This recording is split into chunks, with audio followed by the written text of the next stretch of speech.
I would remember these, but there we go. All right, intro, tonality, and role playing. All right. All right, guys. So the number one goal in this is to get somebody to a presentation, right?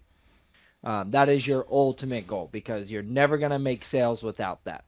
So the very first thing I want to talk about is we're going to kind of go from start to finish here. So number one thing is dressing for success when you wake up in the morning.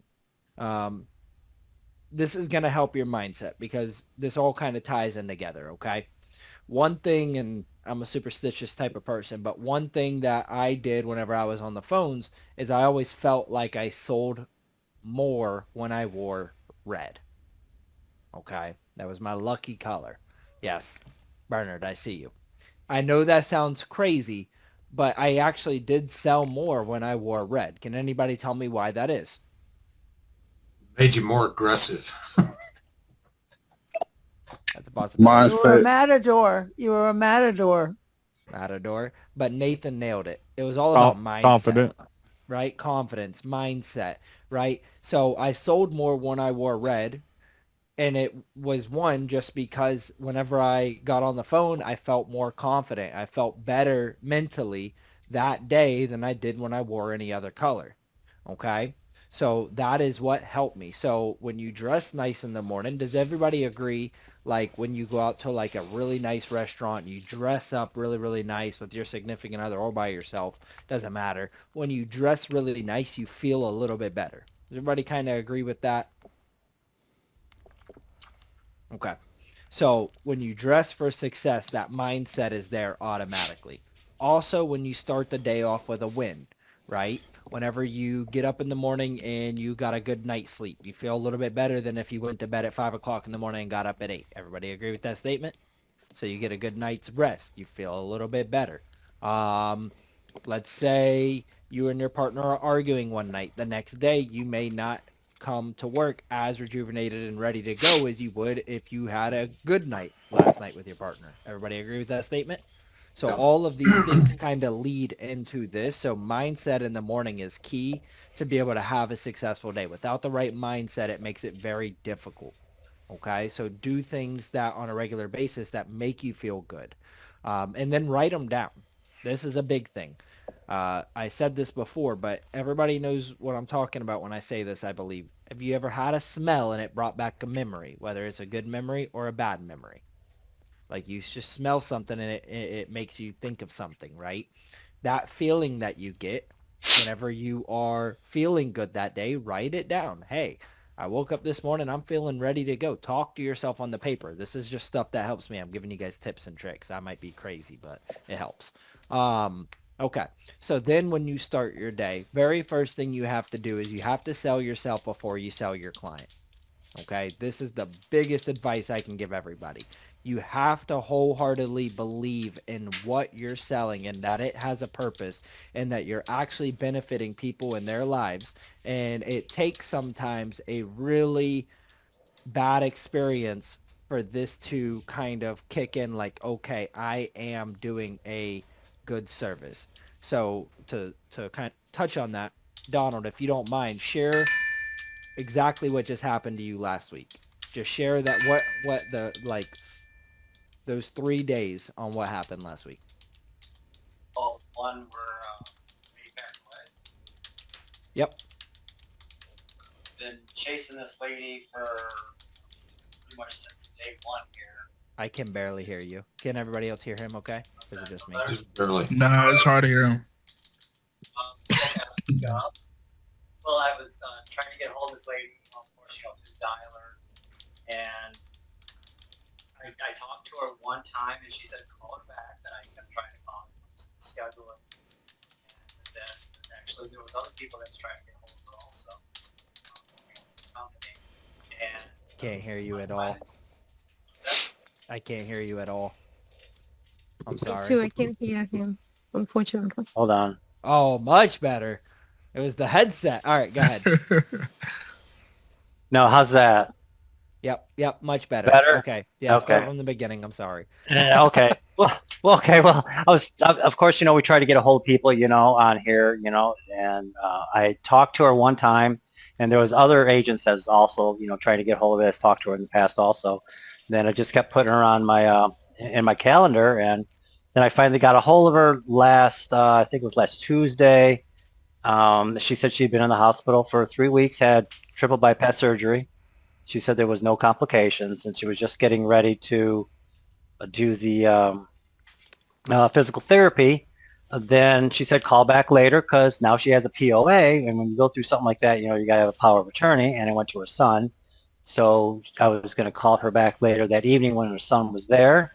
Called back, and she didn't answer the phone, and I called first thing in the morning. She was my very first phone call, and I talked to her son, and his mother passed away overnight. Oh, So yeah, it was sucks.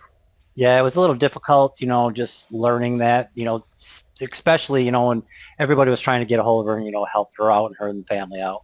They just didn't realize, how important it actually was, to have life insurance. But it was very brief when I talked to him. He's like, I got other things to do. I completely get it and just left it at that, condolences, and that was about it. So, And on that call, it was nothing you could do, right? Son was power of attorney. Without him there, we wouldn't have been able to do anything, right? there was So there's absolutely, nothing that Donald could do. But sometimes it takes an experience like that for you to really sell yourself on what we do. That every day, right, when you help somebody, you are doing something for them and their family. As much as you're doing it for yourself and you're getting that paycheck, selling yourself before you start your day will help you tremendously. Okay, guys? So I want you to take that story and realize that you're literally helping people on a daily basis. All right. So sell yourself before you get on the phone. Next thing is you need to treat every single call as if it's a new call. Every client is a new client. Don't let one call drag on to the next call and cause your tonality to dip, to cause your enthusiasm to go down, right? It's very easy to get agitated.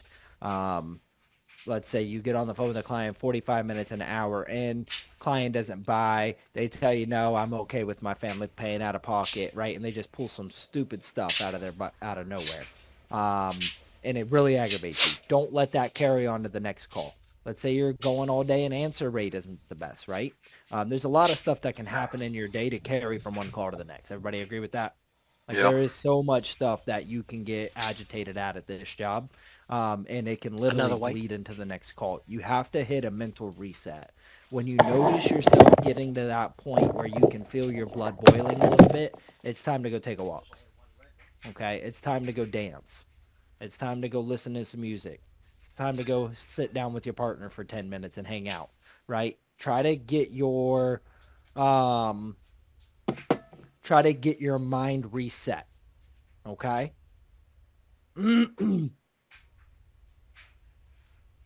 Abu, I would have said I'm not even black. I would have said I'm not even. What are you talking about? How do you not even? Rude guy, yeah. Yeah, we get those types of calls. You got to hit a mental reset. Okay. Now, to get into more presentations, this is what it takes. When you answer the phone, you have to have a really good tonality and a lot of enthusiasm. If you're like every Joe Schmo that's calling these clients, you're going to be treated like every Joe Schmo that's calling these clients, okay? You have to be different. Hey, good afternoon. This is Josh. Hey, this is Josh with Senior Life Services. How are you, Mr. Jones? Doing good. I'm so glad to hear that, man. What are you calling me about? I'm so glad you asked, Mr. Jones. The reason for my call is a little while back, you spoke to one of my company's representatives about the state-approved final expense burial programs, and to help you recall, right, over-the-top enthusiasm, over-the-top niceness, over-the-top happiness. It sounds stupid. It sounds stupid. I know it does, but it works. Okay? You can call me whatever you want. You can call me ma'am all day on the phone. You can tell me that I sound stupid on the phone. But when I get my check next Friday and it's got a comma in it and a 2 or a 3 in front of it, it doesn't matter what you called me. I'm happy. Everybody agree with that? Yep. So over the top excitement, over the top enthusiasm. And trust me, it works. Okay. Excuse me. So your tonality has to be good. You also have to be reading in a certain way of where it's not too fast and it's not too slow. There's a fine medium, and sometimes it takes a few hundred dials to find out what your fine medium is. Here's a good way to tell. What is this about? Where are you calling me from? Who is this? You're reading too fast. Okay? Too fast. If you're getting those sort of objections in your intro, slow down a little bit. Okay? Also, if you're getting, and this is with senior life services, click, you're reading too slow. Okay? If you're usually getting hung up on in that first paragraph without an objection, you are probably reading too slow. Speed it up just a little bit. Okay? That means you're leaving too many pauses. So you want to speed it up a little bit. Can everybody determine after what I just said if you're reading too fast or too slow? Yes. No, because I got all of that today and I read the same way every time. I also got motherfucked like by one call about like 15 times. I'm like, sir, you ain't got to cuss me. You giving me some fucking money? Well, maybe when you die. It's your voice. No, I'm just kidding. No, Yeah. it's just the way you sound, John. No, but so look back on your calls over the last week, and I want everybody to do this. Think about your calls. Was I getting hung up on without getting an objection? Speed it up. Was I getting a lot of, what is this about? Who are you? Why are you calling me again? What company are you with? You're reading too fast. Slow it down a little bit, okay? There's a happy medium. Again, it takes a couple hundred calls to find this out. It's not something that you can change once and get it down, right? You need to try it until you get it right, okay? All right. So, tempo is what that's called. Too fast or too slow. Last thing in your intro that's going to cause you to not get into a presentation is not handling objections properly and or being sold on why a client cannot talk to you or continue. Okay? Not handling objections properly typically means I already have coverage. Oh, you already have coverage? Yeah, I already have coverage. Click. You're repeating what the client says. If you catch yourself repeating what the client says when they give you an objection, typically that means that you need to get better with your rebuttals. Okay? You need to practice them. You need to say them out loud. You need to memorize them. Because what that means is it's the same way that if you're in third grade and a teacher asks you what's 8 times 8 and you don't know the answer and you repeat it back to the teacher going 8 times 8 is... You guys ever had your kids do that before where they got to repeat back what you just said because they're trying to think of an answer to give you? That's what it is whenever you're on the phone and you get an objection and you repeat what they say. You're thinking of what to say next instead of just having a knee-jerk reaction. Let me ask you. You're walking through the hallway and you nail the kitchen table with your toe. Nail it. You say, ow, right? Everybody agree with that? Or am I the only crazy person that says ow? Right? Even if you're home alone, you say ow, right? You nail it. You're the only nice. Yeah, you only say ow. Right? Ah! Yeah, I know. But right? You say something. That is called a knee-jerk reaction. It's something that you do not have to think about saying. It just It's normally happens followed with a automatically. oh, Oh, yeah. you know. Yeah. Yeah. But okay, right? But it's a knee-jerk reaction. That is what a knee-jerk reaction is. It's something that you do not have to think about. That is how well you want to have your rebuttals memorized. It needs to be a knee-jerk reaction. I already have coverage. Congratulations. I already have coverage. Congratulations. That needs to be the very first words out of your mouth. I'm not interested. I understand. I'm not interested. I understand. Have those knee-jerk reactions ready to go at any given time, anytime somebody gives you an objection. The best part about this job is there's only 4 objections that you're going to get in your intro, really, if you're doing your intro properly, for the most part. Granted, there's one-offs, but for the most part, there's 4. I already have coverage. I'm not interested. I'm busy. I don't have time, and I don't remember doing that. Everybody agree with that? You might get Yep. what is this about? Right? But again, if you're getting what is this about, what do you need to do? Slow down. Somebody Slow down. slow down. Thank you, Rico. I'm hoping I'm not talking on deaf ears here, guys. This stuff will really help you. You're only going to get normally 4 objections. Okay? Know what your rebuttals are for those 4 objections. That's going to make you a lot of money, I promise you, okay? So, again, not handling objections properly. I'm busy, I don't have time. Oh, when can I call you back? I already have coverage. Oh, so you already have coverage? Yeah, I already have coverage. I'm good. Click. I'm not interested. Oh, no worries. I'll take you off the list, right? You're not handling objections properly. You're basically winging it and just trying whatever you want to try and without following the actual rebuttals, okay? This is the number 1 reason that people do not get through rebuttals. The number 2 reason is they get a rebuttal, they use the objection, but then they get a 2nd, 3rd, 4th, or 5th rebuttal and give up. I'm going to say this out loud for everybody, and then I'm going to explain it a little bit because I had some issues with this already in the past. In your first 5 minutes of your phone call, what should be the only disposition code that you should use if somebody answers? Hung up. Hung up. If you're in your first 5 minutes of a phone call and somebody picks up the phone, your only disposition code that you should use is hang up. Does that mean if they talk you into them not being interested and you let them go, do you mark it as hang up?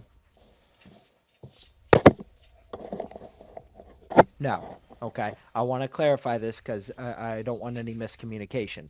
When I say your only disposition code in the first 5 minutes should be hang up, what I mean by that, guys, is you need to push until that client hangs up on you.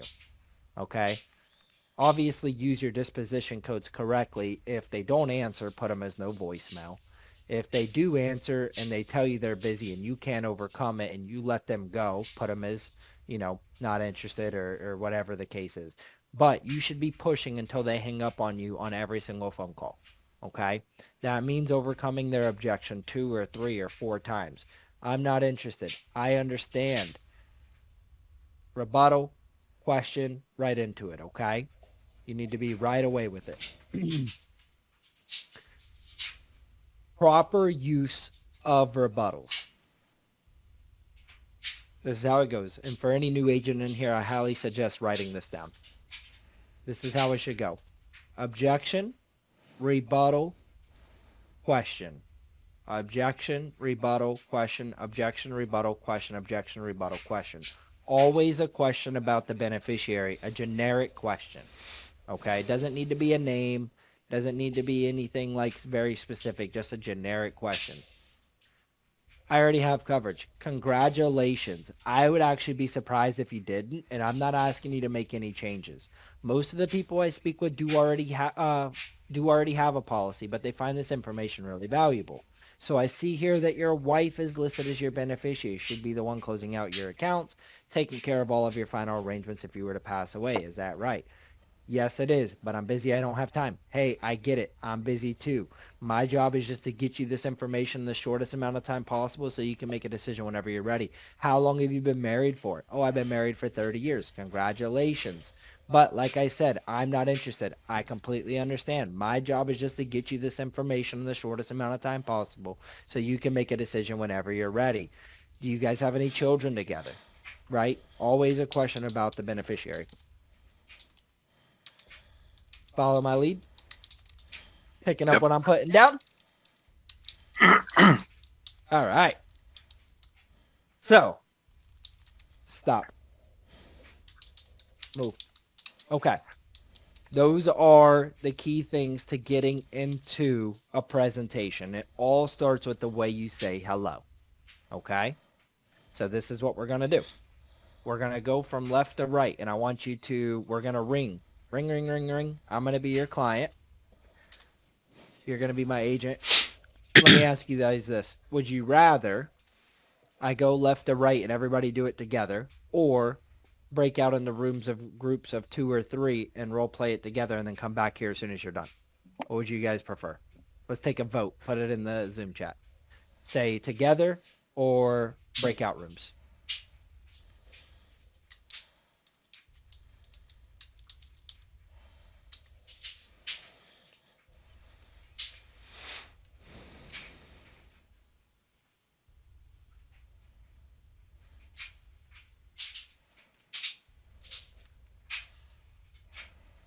One, two, three, 4, 5, 6. 1, 2, 3, 4, 5, 6. Ah. Okay. 7. All right. We're going to go breakout rooms. I'm going to put you guys in groups of 2. Okay? Let's see. How many people we got in here? 22. How many breakout rooms do I have open? Oh, I got plenty. I'm going to put you guys in groups of 2. This is what I want you to do. I'm going to role play with Donald real quick. Okay? Donald, you're my client. All right? I'm going to show you guys how it should go. I want both of you guys doing this back and forth. All right. Ring, ring, ring, ring, ring. Hey, Donald. Which side am I? Am I rebuttaling or are you? No, you're the client. I'm the agent. Oh, I've gone. Ring, ring, Hello. ring, ring. Hey, Donald. Hello. Yes, Hey, Donald. This is Josh. How are you today, man? I'm doing well. What can I do for you, Josh? So glad to hear that, Mr. Donald. Mr. Donald, my name is Joshua Cribb. I'm with Senior Life Services, and the reason for my call is the other day you had spoke to one of my company's representatives about the state-approved final expense burial programs, and to help you recall, they had asked you 2 security questions. They asked you what is your favorite color, and who did you want as your beneficiary. You mentioned that your favorite color was blue, and that you wanted your daughter as your beneficiary. Does that ring a bell at all? No, I don't remember doing that. No worries, man. That's my fault. I've had such an overwhelming response in your area, Mr. Donald. It has been almost impossible for me to reach back out to everybody. But I do have here that your daughter would be the one closing out your accounts, taking care of all of your final arrangements if you were to pass away. Is that right? You know, I'm really not interested in this. No worries, man. My job is just to get you this information in the shortest amount of time possible so you can make that decision whenever you're ready. Is your daughter your only child, Mr. Donald, or do you have more than one? No, I have more than one, but I already have coverage. Absolutely. Congratulations, man. Most of the people I speak with do already have a policy, but they do find this information really valuable. How many children do you have? I just have 2, but, you know, I really don't have time for this. No worries at all, man. I'm super busy myself. My job is just to get you this information in the shortest amount of time possible so you can make a decision whenever you're ready. What's your daughter's name? Sarah. Beautiful. But like I said, you know, I don't have time for this. That's what I want you guys doing, okay? Give each other 3, 4 objections back to back, the same way that Donald just did. Overcome them. Ask a question about the beneficiary, okay? I want you guys doing that back to back with each other. Give each other the opportunity to get past it, okay? If you notice somebody's going too slow, what are you going to say to them? Click. If you notice somebody's going too fast, what are you going to say? What's this about? I don't understand what you're saying. Yes. Okay. Use your judgment. Okay. What I'll try to do is I'll try to put a vet with a new agent. Okay. And I'll try to go around just like that so you have somebody in there that knows what they're talking about. Okay. So we're going to break out into groups of 2. So let's see. So first thing I want is anybody that's been here over a month to raise their hand.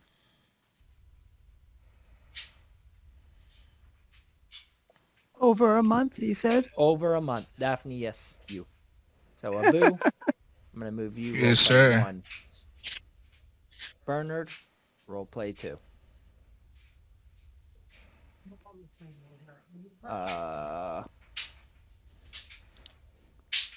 You said over a month? Yes, sir, that's you.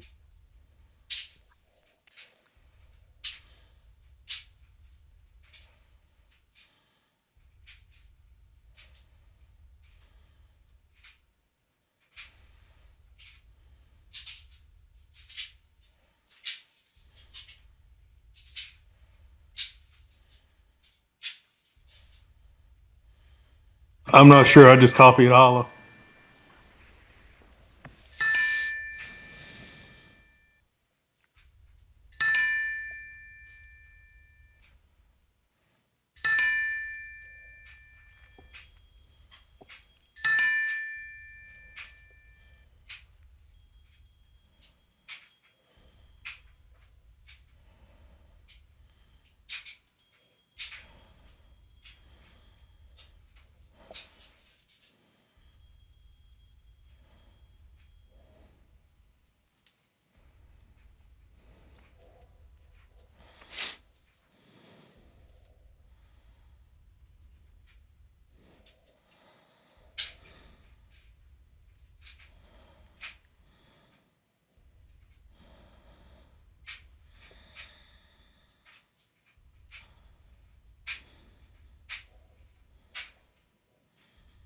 Hi.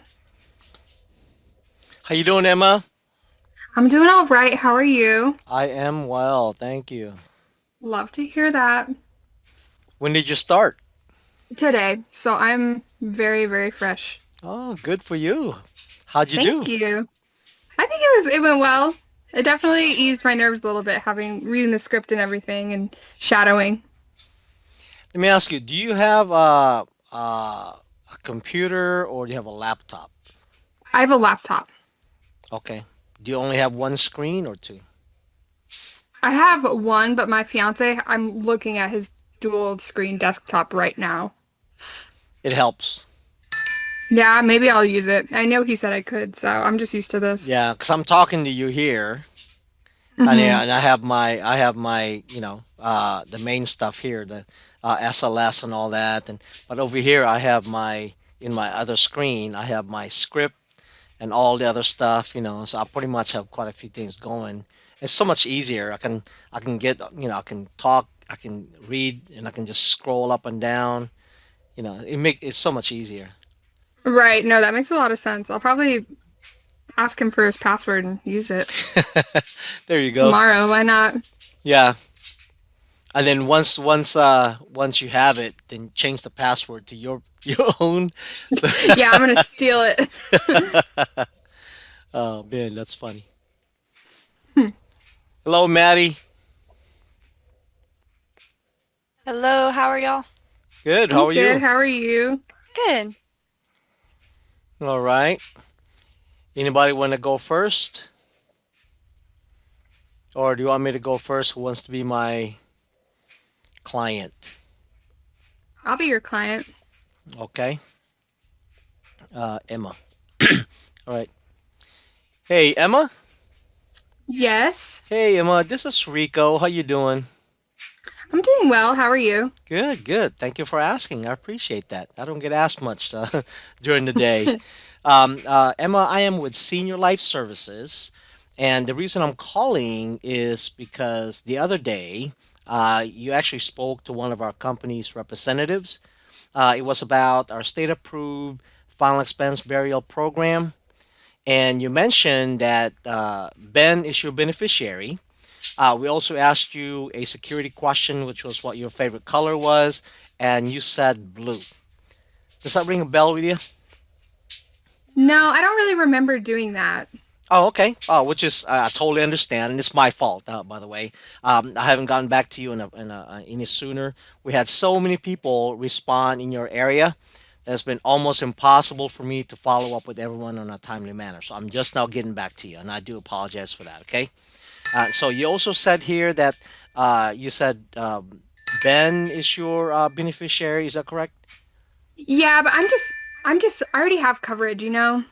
Okay, yeah, which is totally understandable. And by the way, thank you for letting me know and congratulations for taking care of that. Now, I am not asking you to change anything, and most of my clients that we talked to, about 90% of them already have something in place, but they love what we have because it complements what they have really, really well. And I'll get back to you that real soon.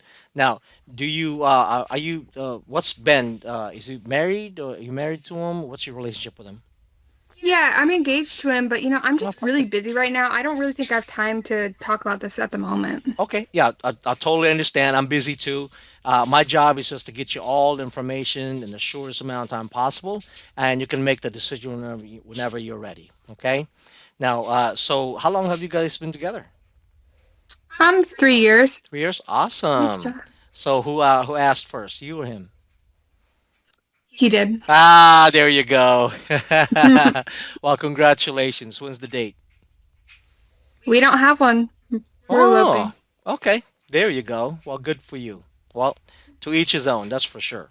All right. Well, you said that, so I take it then that if you were to pass, God forbid, he would be the one who'll take care of your final arrangements and handle your final affairs and all that, correct? Yes, that is correct. Perfect. All right. And you said you have your birthday. What I have here is 7/26, blah, blah, blah. Is that correct? Yep, that's right. Awesome. All right. Well, you're a youngin'. Okay, next. Who's next?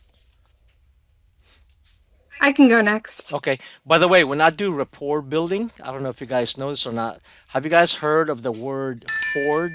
Ford. No, I haven't. I Okay, have so not think of heard that that. yet. I try to think about. So F is for family.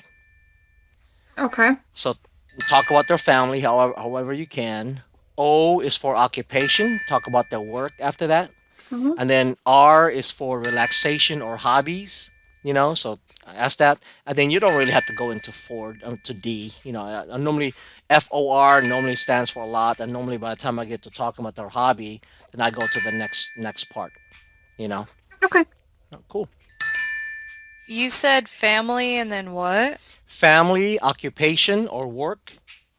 Occupation. Okay. Mm-hmm. Or in this case, and what we do here, we just ask, "Oh, are you still working? Are you retired, living the dream?" Kind of similar.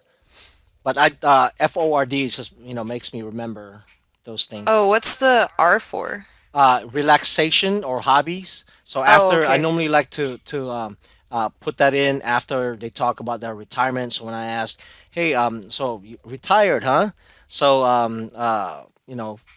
is it all it's cracked up to be?" And you talk about what you used to do and all blah blah blah. I didn't before I transition into the next part. I normally just ask, "So, how do you keep yourself busy then? What do you do to pass time? Do you have any hobbies?"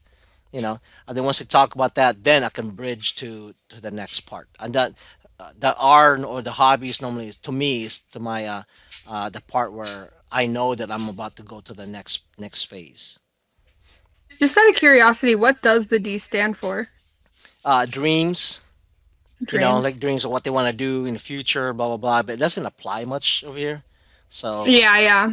no, so I don't talk about it too much. Gotcha. All right, Maddie, you want to be the Yeah, Emma's client? absolutely. Okay. Yeah, I can. All right. Hi, Maddie. Hi. Hey, Maddie. This is Emma. How are you doing today? I'm doing good. How are you? Great. Love to hear that. I'm doing well. Thank you. I'm with Senior Life Services, and the reason for my call is that a little while back, you spoke with one of our company's representatives about the state-approved final expense burial programs, and you mentioned that your favorite color is blue, and your beneficiary would be Martha. Does that ring a bell? Actually, it doesn't ring a bell. I don't remember doing that at all. I totally understand. It's actually my fault I haven't gotten back to you sooner. We've had an overwhelming response in your area, and it's been almost impossible for me to follow up with everyone. So, is Martha your sister, mom? That's actually my sister-in-law. Okay, great. So, were you looking for information for yourself or a loved one? I was looking into possibly getting some coverage for myself, but I changed my mind. I don't really want it anymore. I hear that, but when you were interested, what were you interested in? I was just interested in getting a small policy where I leave something extra to my sister-in-law, but I decided I didn't want to do that anymore and that I would just look maybe down the road. Is there any reason why you don't want it anymore? I just don't think that I want to worry about that right now. All right, well, I can at least get you the information so that way you can make a decision about it in the future if you do decide to change your mind. Um, I don't think I'd be interested in hearing about that today. I understand. My job is to get you all the information in the shortest amount of time possible so you can make a decision on your own time whenever you're ready. So it'll be brief. Okay, even though you say it'll be brief, I've got to go right now.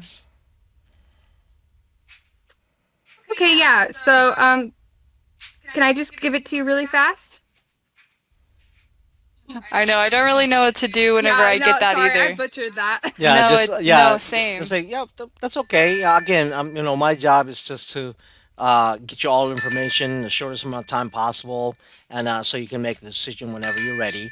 And then just go on to the next one. And by the way, when she asked you that question, and you went into what what changed your mind and all that stuff, don't do that here.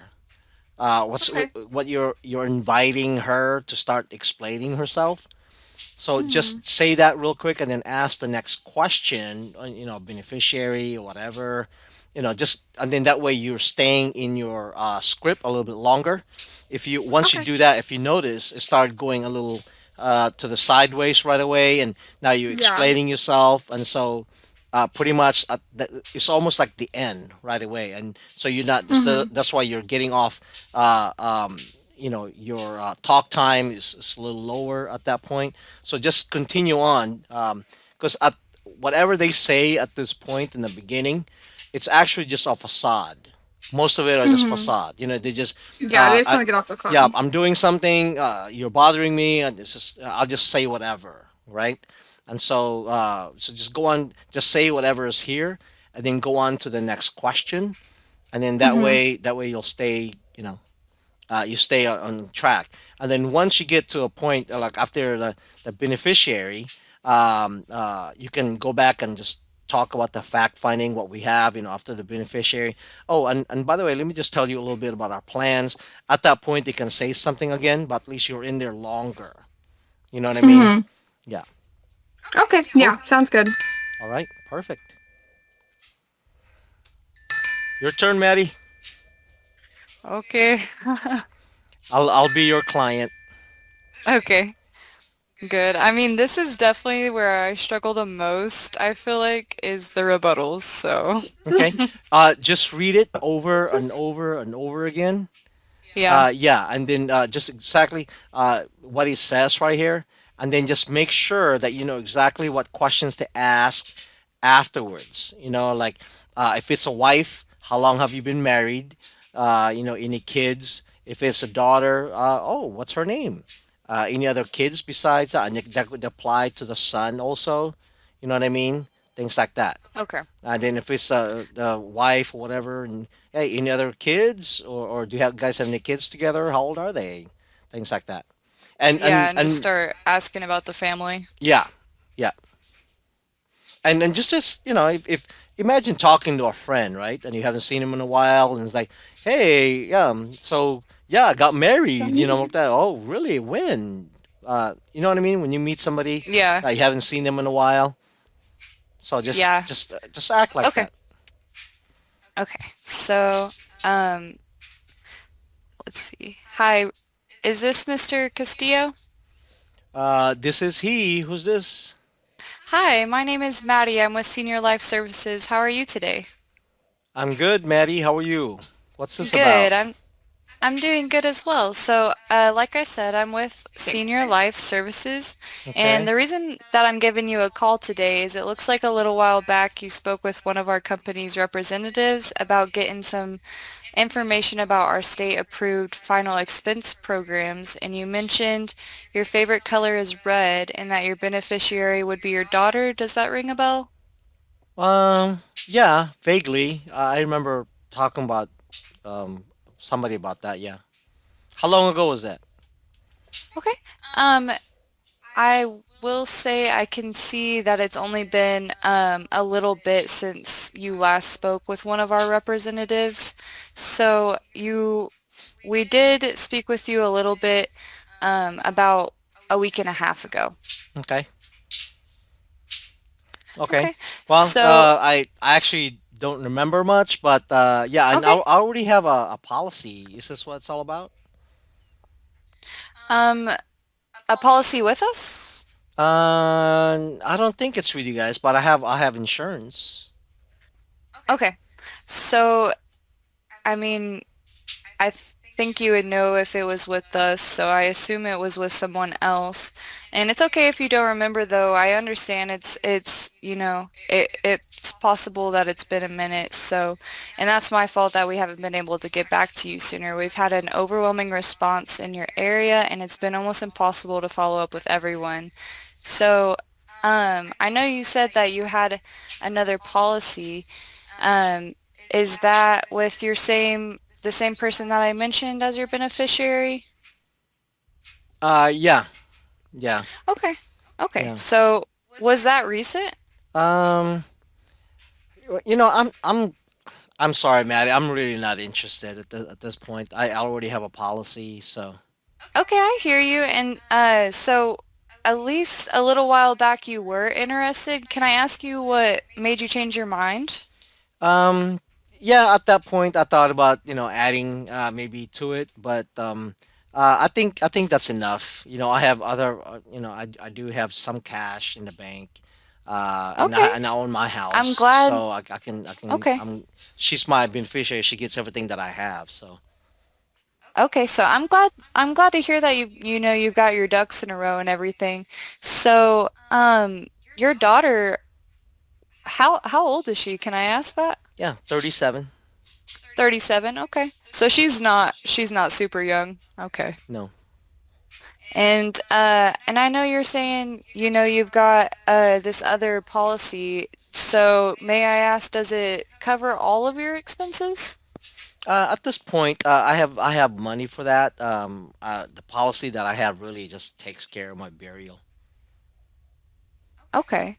So, I will say that getting another policy with covering the rest of your expenses and All right, we can stop right here, Maddie. You follow the script. Go back and because I was trying to give you a hint of the insurance. It's the first one in the top there. It's like what does your script say there? In the oh, for the already have uh coverage? huh. Okay. So I completely understand and I would be surprised if you didn't, and I'm not asking There you you to go. make any. Yep. Go ahead. Do you want to continue? Yeah, go ahead. Yeah, at that Oh, point. okay. Okay. So, and I'm not asking you to make any changes. Most of the people I speak with already have policies. However, they still find this information really valuable. So your daughter, you said that she's in her 30s now. 37. Yeah. Yeah, that sounds super exciting. So, are you Yeah. glad that her being a teenager is over? I am, but again, I'm not interested anymore, Maddie. I have my policy already. Okay. And I understand that. So, can I ask you when you were interested? No, no, no. Um, Is that what your what? rebuttal say there? Oh, you want, okay. So don't like change it even slightly. Nope. Nope. Okay. You can a little bit, but that Okay, I part where you just thought say that yeah. I had said that. I thought I had said that No, I already, didn't. so I thought, Yeah, that's okay. I mean, I didn't hear you say my job is just to get you the information in the shortest amount of time possible. I didn't hear that at all. oh, yeah, hold on. What does yours say there? Under Okay. I'm not I interested. went to the wrong one. I gotcha. Okay. Yeah, because it says under Okay. under I'm not interested because you should have four. One is Yeah, yeah. um, these rebuttals they got changed up in this last script, right? Not really. Okay. Okay. For a second, I thought it might be wrong after you said that. What does yours say there? Under not I'm not Okay, interested. for my not interested, it says I hear that, but when you were interested, what were you interested in? So did that one change? Because that's the first time I'm Oh, actually reading that one. maybe it did. Maybe it did. Because mine says, and you hear Josh say the same thing. Because I Uh-huh. guess we're all from the old school, the older script when we say, "Oh, no worries. My job is just to get you all the information Yeah. in the shortest amount of time possible, so that you can make a decision Okay. whenever you're ready." Mine says the same thing it says. Oh my gosh, sorry. It's all right. That mine says? Yeah. Oh, see, yeah, I guess that's what just threw me off when you asked that one, because this one is the first time I'm actually looking at it and reading it since we got these new scripts. Uh-huh. And Okay. and like you said, I'm used to the other one as well. Okay. Yeah, I that part I didn't even change. I didn't, You think it's okay if I do change it back yeah. to how it used to Yeah, be? whatever Yeah? you feel comfortable with. Go with Huh. that. Let me look at the new PEC. What does it say? It says Oh, you're for right. that, You're right. yeah. So that just it kind of doesn't roll off the tongue for me as easy as the other one Yeah, did. you're right. You're right. I'm glad I didn't change mine. I don't like these. So Okay, see? the under the Yeah. not interested, I would just kind of add in like the one right about I'm busy. I would say the same thing. You know, Okay. well, I would probably I would say I would take I'm busy too because of course it's different. They say well not interested. I would just say, oh, I understand. My job is just to get you all the information in this in the shortest amount of time possible, so that you can make a decision on your own whenever you're ready. You know what I mean? That's pretty much those two are pretty much the same. You see what I did there? Yeah. Yeah. Yeah. So I would just do that. I unless you want to, to me I don't I don't hear like I hear that. Yeah, I What agree. were you interested? You're just inviting him in and it's almost like the end of your conversation. Yeah, it's kind Exactly. of Like like what that you were doesn't feel talking right. about before. Yeah, yeah. That's just my to me that's what makes sense for me. Yeah, I'm gonna Mm-hmm. pull up the old one and since we're doing the rebuttals anyway. Yeah, it's the same thing as the one above it, which is I'm busy, don't have time. It's the same thing, except take out I am too busy. So if you were to drop that whole thing down to I'm not interested, just take out I am too busy. I'm busy too. Then everything's the same. Mm-hmm. Yeah, I'm not interested. Oh, okay, I understand. And my job is just to get you all the information in this in the shortest amount of time possible, so that you can make a decision on your own whenever you're ready. You know. Do you see that, Maddie? Yeah. Okay. Yeah. Okay. I didn't know that, by the way. I sorry about that. Oh no, it's okay. I was like so confused. I was like, hold on, I don't think we're even looking at the same thing anymore. Yeah. There you go. All right. Well, good job, you guys. Thank you. Yeah. For both of you, slow down. When I was doing this, I was going slow down, because you were going a little fast. So, Okay. just practice that. Imagine talking to somebody, and you know what I noticed, because I used to be, I used to say it just as fast as you guys, but now I'm like, okay, well, I am with Senior Life Services. Have a little pause. Sometimes what I like to do when I say that is I try to swallow, that way that's my pause right there. It Yeah. forces you to pause when you swallow, right? So I'm with Senior Life Services, swallow, right? And the reason I'm calling is because it looks like a while back you spoke with one of our company's representatives, pause. It was regarding our state approved final expense burial programs. And you mentioned that mine is a little different over there. It's like I like to say it better because I feel like when I say somebody that they like, that they know, like their beneficiary, that it catches them on and it kind of hooks them a little faster. That's just Mm-hmm. that's just for me. So I would say, and you mentioned that Beth is your beneficiary, and so they would say, oh, how did they know? But so they stay there a little bit longer. And then I say, and we also asked you a security question, which was, what's your favorite color or food? And you said, fish was your favorite food. Does that ring a bell with you? You know, so so you say how slow I was with the pauses and stuff like that. It's more Yes. conversational, because when I was going through as fast as you guys, I would hear a lot, especially when you get down a little bit further. When you're asking question with the beneficiary and all that, they go, "What is this about again?" Do you guys hear that a lot? Yeah, from time to time. Yeah. So that happens. So when I slow down, I don't really get that anymore because I Yeah, I explain. definitely heard that a bit when I was shadowing today.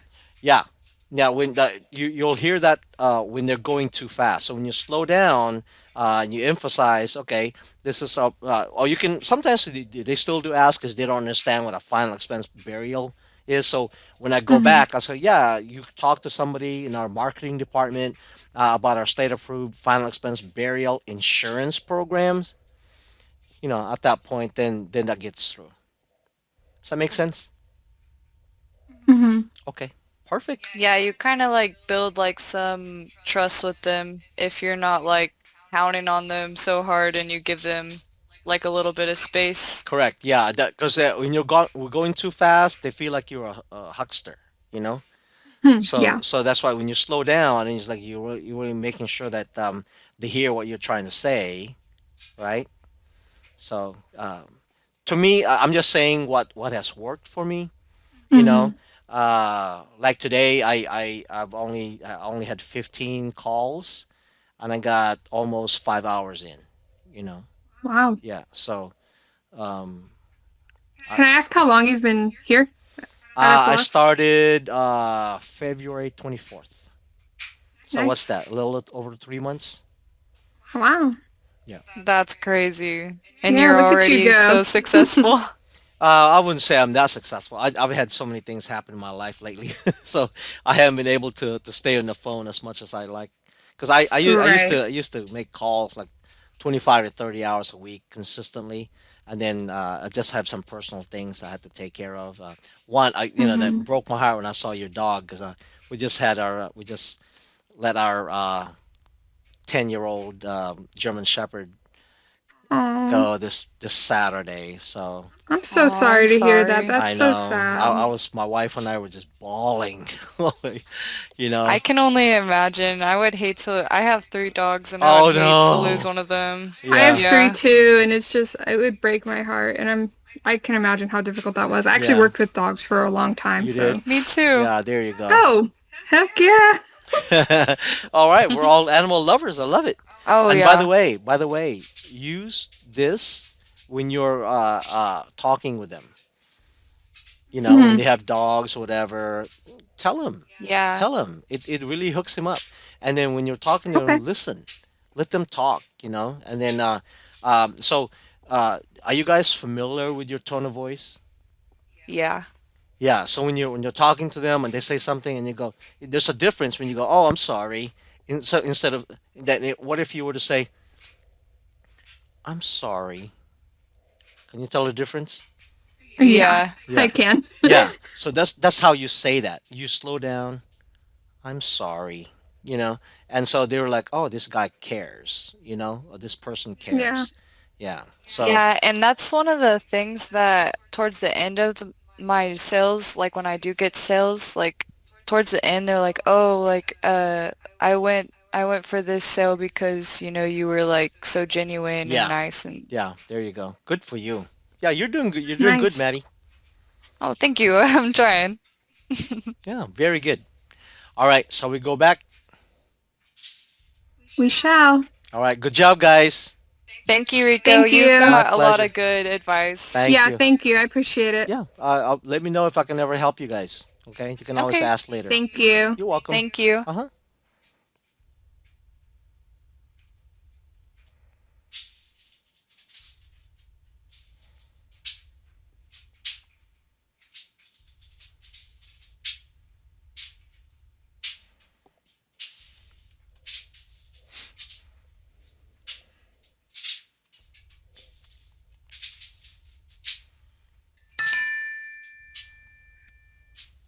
Oh, we are back.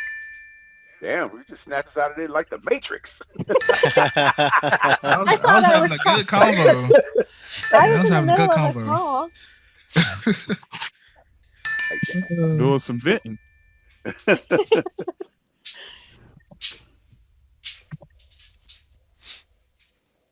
Coming back here is cool. Allah always has such a sweet smile on her face. Makes me smile. She does. She always has a really good smile. I'm like, I oh, know, it's great. I need some advice over here. She's plotting to kill us all. All right. Well, How was considering the that, people I guys? get on the phone, it's nice to see someone with a smile once in a while. Did you guys enjoy that? Yeah, it was Yeah. good. Yes, we Really did. good. Look at Sam Hebda, 7,100 already. Dang, what a Wow. day. Dang. Wow. Is he on the call with us right now? No. I just That's need to a- know the states he got. That's it. Just, That's what I was gonna say. What in the hell is he I standing mean, in? what state, what honeypot is he dialing out of? We're gonna rob Because that I guy. swear I'm going to kick him somewhere else. He's in Hey, man, you can Alaska. dial mine. Let me dial yours. He's the only agent for the state. Yeah, he's got a total population of 5, and he's just selling them over and over again. Oh my lord. You should see his referral program. No. All right, guys. He's still on week-long terms. You're not lying. Oh, Week-long shit. terms. I sent it out to college students all over. Hey, take you a flyer. Oh, What do you want to do? Stand at the roundabout Let's next go. to the intramural field? all right, guys. So, awesome day. Great training. Every morning, every night training. How did everybody like the squad leaders? How did they do today? Really good. Yeah, Philip's is that amazing. fun? Yes, sir. Good job, Yes, it was Forrest. good. Yes, sir. Yeah, I Good had job. fun. Yeah, Let's go, Philip. heads up to Philip. Yeah, We were- Philip was great. Yeah. We Yeah, I were think he all spammed busy. us with like 2 messages. He had his Okay, hands full, thank you. though. He had his hands full. Way to go, Philip. Thank you for helping me. I never pestered Forrest. I guess I missed out. Now, I answered a question late for Rico, like 25 minutes late. I was on a call, and I'm like, I was on a call. I'm sorry. That's all right, man. yeah, that's perfectly okay, guys. You guys are there as role models and examples, right? Just leading by example. So that's really all. If you guys have questions, remember Gators chat, SBC chat, underwriting chat, right? That's where I want all of your guys' questions. Try to let the squad leaders dial, because by leading from the front, that also means throwing up AP, right? And getting their own sales and making their own money as well. Hey, So, quick question, Josh. Yeah. What are the states for that we have to go Occidental? Oh. We know now it's Massachusetts. What else? Iowa, Michigan, New Jersey, and Massachusetts. American Amicable. Did you get that? Yeah. Iowa, Michigan. What else? New Jersey and Massachusetts. All right. That's Occidental. American Amicable is Ohio, Arizona, and Minnesota. Okay. I And had then no idea about that. Pioneer is pretty much every other state. Yeah, I don't even know how Massachusetts accurate threw this me is, off to be honest today. with you. I was so mad looking at them. It was like, well, it's not under Pioneer. It's not under AmAm. Where the heck The is good it? thing is Pioneer is switching all of their stuff over to AmAm or Occidental, so When be is a little now? bit When is Rapid Rate up to date yet, or is still not? yeah, no, I believe it's fixed. I haven't been personally quoting Partner for Life because I'm waiting for them to give me an announcement that everything is officially changed. But pretty Right. soon, guys, there will be no peace of mind. Everything will have Everest included in it. Pioneer will have Everest included in it. Transamerica will have Everest included in it. Oh, So wow. everything. Oh, really? Really? Yeah. Ever? Transamerica, too. Yeah, it will be every What about major product Patriot? that we sell. No. Patriot, no. But we're leaning away from Patriot. So majority, 80% of our business should go to either Pioneer or Transamerica with their new underwriting and the way that it's set up. They accept all types of conditions, congestive heart failure, oxygen, right? Or I believe oxygen, I have to relook at it. But congestive heart failure, right? All of these different stuff. So pretty So we soon can it'll kick be- out Sika. So it's the goal is to eliminate UHL, Sika, Gerber, and American Home Life Patriot and American Home Life GuideStar. Oh, that's a goal is great to- plan. That's the goal is wonderful. to have 2 companies that you can cover somebody for just about everything. Now, is there one-off situations? Home health care, yeah, you might have to go Gerber or Sika GI, right? So there'll be like maybe a total of 10 reasons why you might have to go a different company. Other than that, all to those 2. All right. Okay. Is Transamerica live yet? No, we are still waiting. Until you Okay. receive something in your email that says you are contracted, you are still waiting. Okay, I just want to make sure I didn't miss anything while I was. Yep. Oh, Yep. okay. Do you know I how got a long it's question going to about be, Josh? Transamerica. No ETA, Daphne. What? No ETA. No. No ETA. Okay. Uh-huh. Go ahead, Forrest. I got a question about the Transamerica. Uh-huh. You mentioned about a week or so ago that it's Uh-huh. only through email, through voice recording. Uh-huh. They're not going to put any other options? I can't train on it yet. Oh. Yeah. So okay. I Yeah. kind of read between the lines. Yeah, I can't train on it yet. It hasn't been given to me to be able to train on yet. Soon. Hopefully I get it before you guys do. I can go through, learn it. That way when you guys have questions, I'm ready to go. I can tell you guys that much. All right? Sounds good. Sounds Let me great. say this. I appreciate the heck out of everybody that's in this room at 8 o'clock at night, willing to learn, willing to show up. Some of you guys left dinner to come back. That shows dedication. This is what I want to build this team as. Like, the fact that you guys are all here right now shows a lot of, what's the word I'm looking for? It's like a weird word. Motivation. No, there's a word Dedication. for it. You got a lot of Gumption. Medication. gumption. Gumption. Moxie. That's what I Exact. said. Y'all got a Gumption. lot of moxie, gumption. There we go. Chutzpah. That's what I'm looking for. All right. So again, guys, every single day at 7 p.m., I'm going to be doing a training. I'll be honest. I'm stopping SBCs at that time. 7 p.m., I'm doing a training. Unless it is a brand new agent, like literally the 8 that we just got that are like 30 minutes into a call and they're like, I need help. That's the only time I'm going to be like, all right, guys, I need a help. But what I'll do is I'll just make that part of the training. I'll have them share screen. We'll listen in. I'll hop on, take the call. We'll do a live sales call, right? But other than that, no offense to nobody else, but I got to get these trainings set in stone, 7 p.m. every day, getting us on a regular schedule of doing this no matter what, morning and afternoon, getting this team to where it needs to be, okay? So, on that note, there are targets to hit on a daily basis. If you are at where you want to be at and you are happy where you're at, enjoy your night. Whether it's talk time, whether it's dial count, whether it's AP, whether it's cash in your pocket. Enjoy your night. If you're not happy, the great part about this job is you can work as late as you want.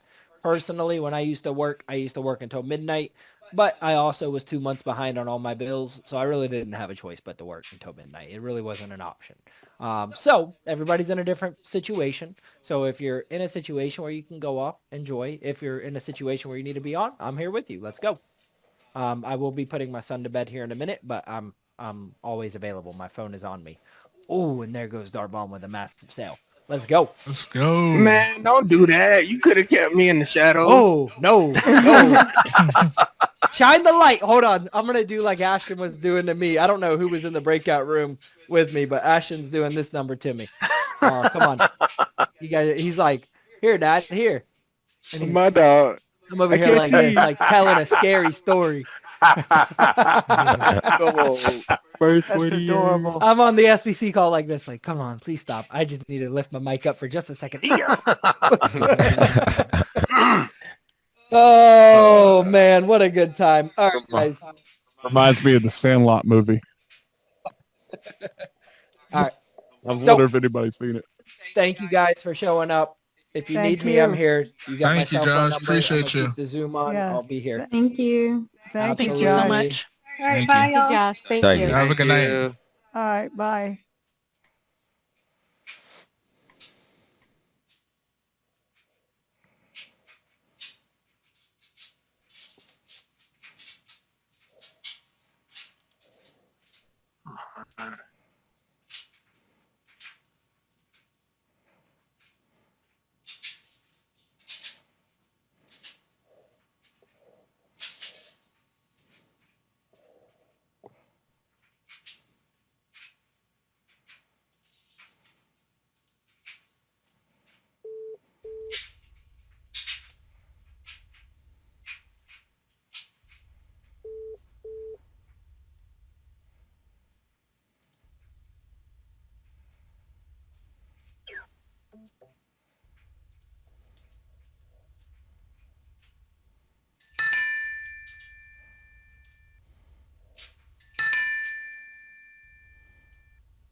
leave your message for 9788.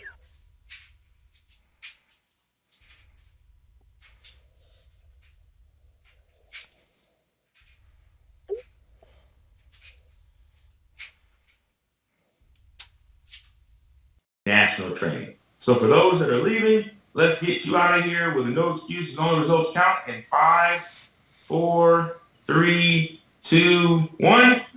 No excuses, No excuses, only results count. Let's get it. All right. For those that want to figure out how to get this quality up, or if you're brand new, you want to make sure you don't end up in bad quality world, then we have this next session for you. So here's what happens. When you're brand new, many times what we are focused on is getting a sale, right? And especially that first one. Make some noise if you have not made your first sale yet. Make some noise. Have not made your first sale yet. Have not made it. Not made my first sale yet. Nope. All right. So Sir. don't worry about it. It's going to happen today. Right? It's going to happen today if you follow the system. But what happens is that a lot of times we get so locked in on making this very first sale that once we get the check, we're trying to beeline off the phone. We're like, let me get out of here before this person changes their mind. Because I want to make sure I get a chance to report this sale tomorrow on the national call or on my regional call. I get it. Okay? But having good quality starts at point of sale. So number one, when you get this client on the phone, you finally get them to sign on the line that is dialed, even though they're doing a voice signature there. And they're like, all right, here's my account number. Who knows the first step in making sure that you keep your quality up? Because the business that pays is the business that stays. So what do you think is step one? Have them repeat it. Have them repeat it. In the PEC, there's something called seal the deal. Seal the deal. And you really want to follow seal the deal very closely, because having your client repeat the premium and having them, repeat the name of the place that's going to insure them and all the stuff that takes place during the seal the deal process, it makes it real for them. It also gives them an opportunity to vocalize whether or not they feel like they can afford what they have committed to. So you get them to say it. Hey, are you comfortable with this premium? They're going to say yes or no. Do you want to bring it down a little bit? Well, now that you mention it, do you have something that's a little bit lower? Or no, I'm totally comfortable. Or nope, now that I think about it, I want to get some more insurance. But you want to have that conversation right after they've said yes. Who knows why?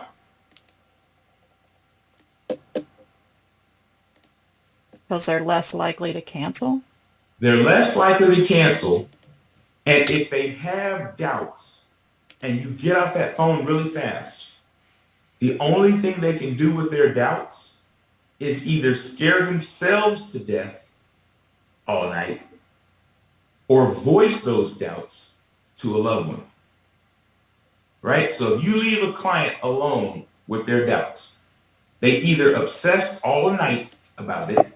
Like, what did I do? What did I do? I gave my social to a stranger. I gave my banking account to a stranger. I don't know if I can afford it. I think I bought too much. Either they obsess all night and they cancel, or they say, oh my God, let me call my kids. Let me call my brother. Let me call my sister, who is going to, in most cases, enhance that fear, and you have given birth to a cancellation. So the very first thing that you want to do is make sure that after you sell it, go through the seal the deal process where the client is saying out loud, I want it, this is why, I can afford it, I'm good. This is where good quality starts. Now, another place that good quality starts is the referral process. Why do you think the referral process enhances your quality? Increases your pipeline. It increases your pipeline? Yes. Yes. What else? They trust you a little bit more because their friend or family trusted you. So, number one, you gain their trust by having them introduce you to their family members. And then the family members, as they start to buy, and more, if your mother and your brother and your cousin and your friend from church all start to buy, every time they buy, it makes you feel better about your decision. Right? Like, oh, well, I mean, I thought I liked this agent, but all these other people around me like them too. So I guess I made a good decision. It even works in your favor when they don't buy, because your client then becomes confirmed in the other direction, because people don't like to be wrong. So they start to go, if my mom didn't get some insurance, that was dumb. Right? Because I was smart enough to get some. Well, my cousin didn't do it either. That was dumb. If something happens to them, they better not come to me asking for money, because I gave them a chance to get some insurance. So whether the referrals buy or not, it strengthens your sale. The other reason that it strengthens your sale is because when you have a referral, and when that client purchases and they start talking to their friends, it increases the accountability. It's like once you tell all your friends you got a new car, if that car gets repossessed, what do you feel? Embarrassed, right? So once so if you go around talking about, I just got this brand new Honda Accord, you better pay for it, because everybody's looking for that Honda Accord. So once you tell all your friends you bought some insurance and you're taken care of, and you don't have to worry about me and my final affairs are in order, you've created some accountability. Because now I'm like, okay, you got some insurance, then you're good. And people, believe it or not, because of our vanity, they're like, well, people know I have it, so I can't lose it. So it also will increase your persistency and increase your quality there. So you sell it, you want to seal the deal, you want to gather referrals, you want instant sets, and you want to start making sales all around that person. All right? If you make sales around them, it's going to increase their confidence. If you don't make sales, it's going to increase their arrogance. Right? Oh, my mother didn't buy? Okay, well, that's on me. So either way, referrals are a good thing to increase your quality. Now we've left day one, and it's day two. The client is waking up, and they're feeling one of two ways. They're feeling real solid, like, you know what, I made a good decision yesterday. Or they're feeling nervous. Oh, what did I do yesterday? I know I answered all those questions, but can I really do this? You now have two options to solidify this client. Two. If you want to, the day after, you could, what is an option that you have for this person you sold yesterday? Call them again. Follow up. You could deal follow again. up. Yep, you could follow up. Hey, how you doing? Just let you know that the reason that you would do that, scammers don't call back. Right? So if you call back the next day, hey, Miss Jones, just checking on you. How you feeling? I'm working on your policy right now. Your application's been submitted. We got an approval yesterday. We're just waiting for the policy. I'll be back in touch with you shortly. You have an option to call after. Or when you seal the deal, day of, you can say the status of the application and let them know that when they receive their policy, to give you a call. Hey, when you receive your policy, here's my number, give me a call. Now, even though you tell them, when you receive your policy, give me a call, that's just to cover yourself. Your actual goal is about a week later to do what? Call them. Call them and deliver that policy over the phone. Right? Hey, Ms. Jones, did you get the policy? Yes, I did. Whether it's emailed, whether it's, mailed. You did great. Can you grab it for me really quick? They grab it. And then you reinforce, now they got the black and white in front of them in one way, shape, or form, and you reinforce all the stuff that you talked about during the seal of the deal. Hey, here's the policy. Do you see right there? I told you that you were going to get 20,000. Do you see that you have 20,000? Yes, I did. It was going to be 121.19. Do you see that? Yes, I see that too. The beneficiary, we said it was going to be Michael Jones. Flip through there. Do you see that? Yes, I see that too. This is a whole life policy. It builds cash value. Go to that page. Do you see that? Yes, I don't want you to touch this money. All right, but it is there. If it was the world's absolute biggest emergency and you had to touch it, according to what's in front of you, 17 years from now, how much cash would be in this policy? Oh, it looks like it says it'd be $2,000. Okay, don't touch it. Okay, but I do want you to know that it's building.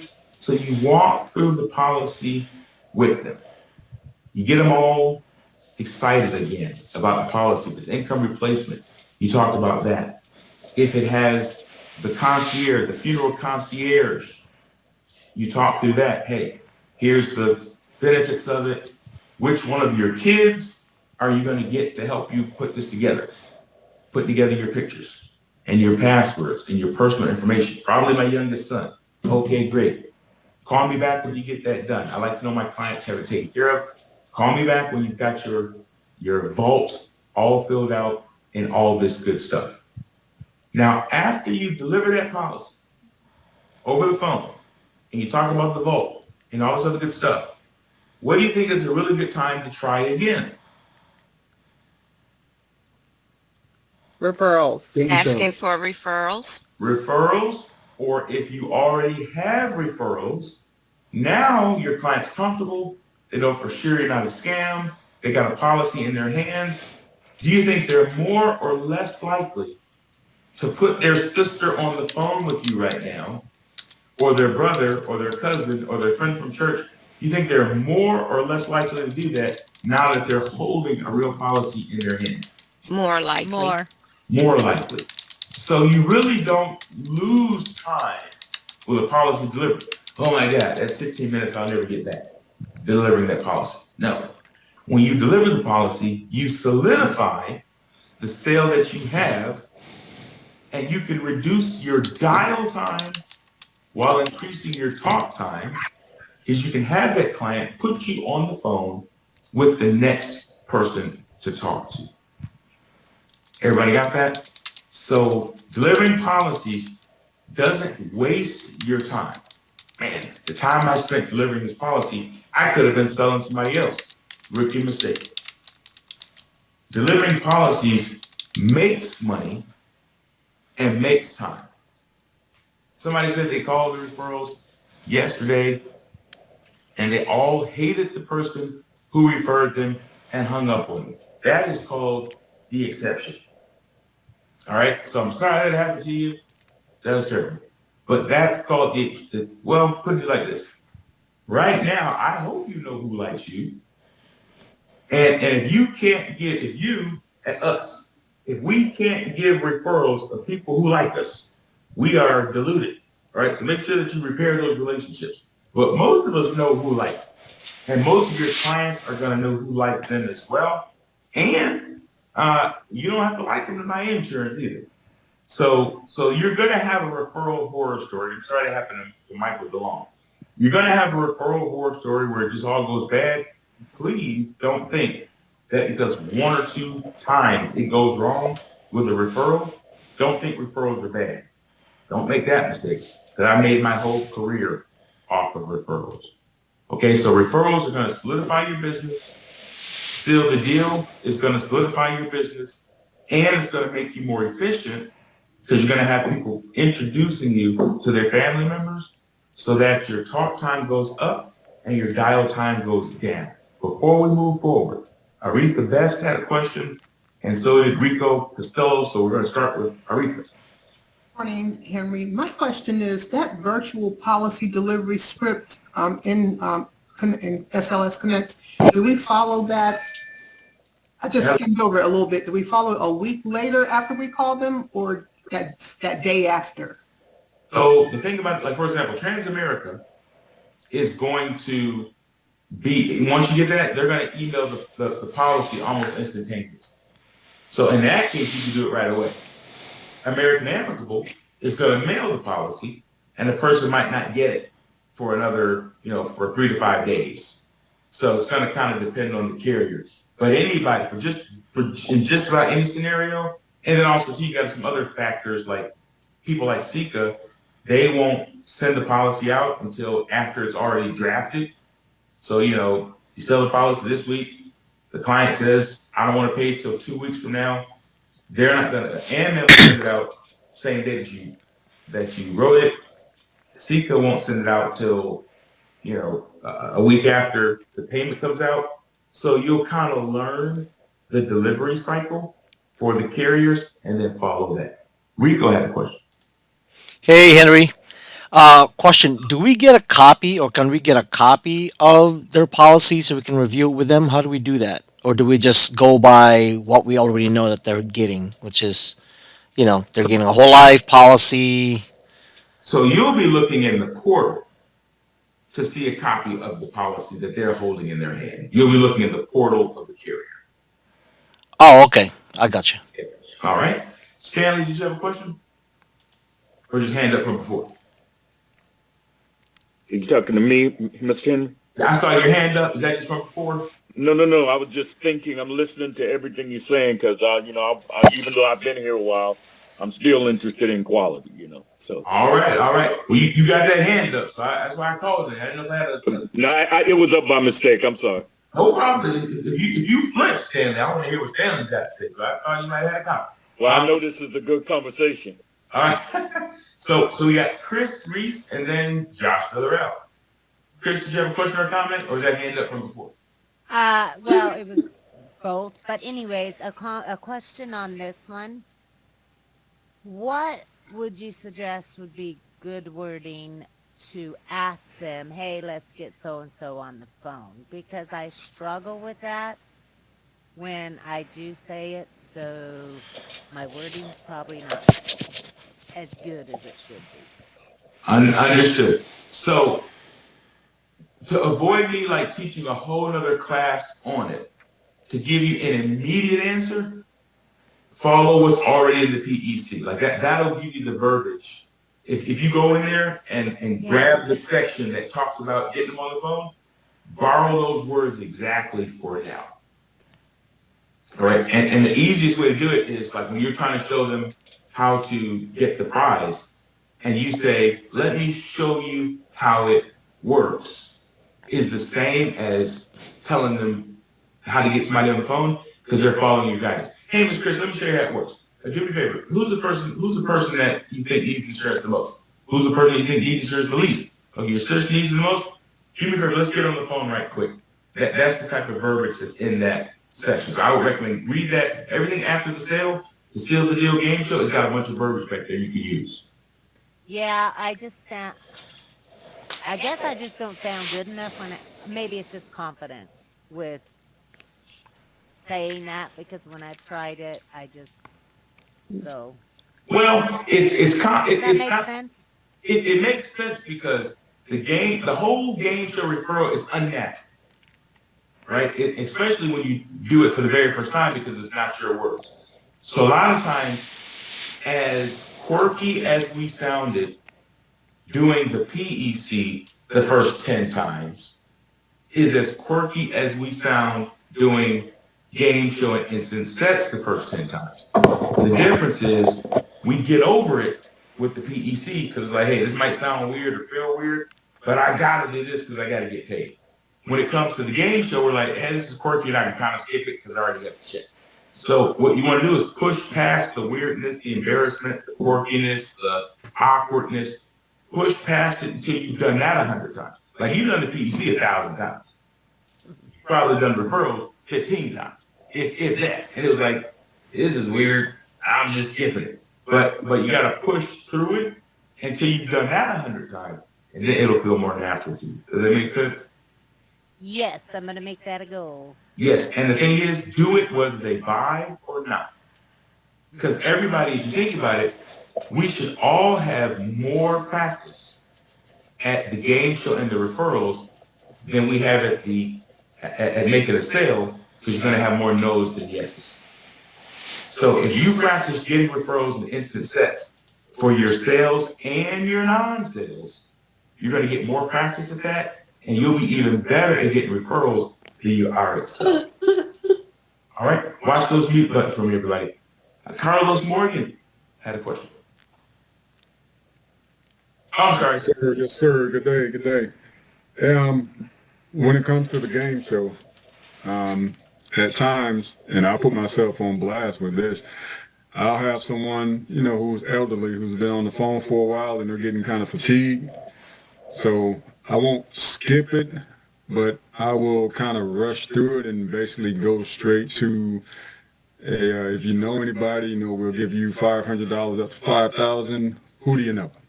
I just kind of shorten it up. So what would you suggest to something like that when someone is basically getting fatigued on the phone and wanting to hang up after being on the phone for about an hour? Carlos, that is a myth. So let me go ahead and show you how to make an extra $100,000 a year. You ready? Fatigue is a myth. An agent will stay on the phone for 2 hours with a client, begging them to get their checking account number, go find it, whatever it takes to get that sale. And then once the sale has been made, then the agent starts to sense fatigue on behalf of the client. It's not the client who's fatigued, it's us. We're the ones that are ready to get off the phone.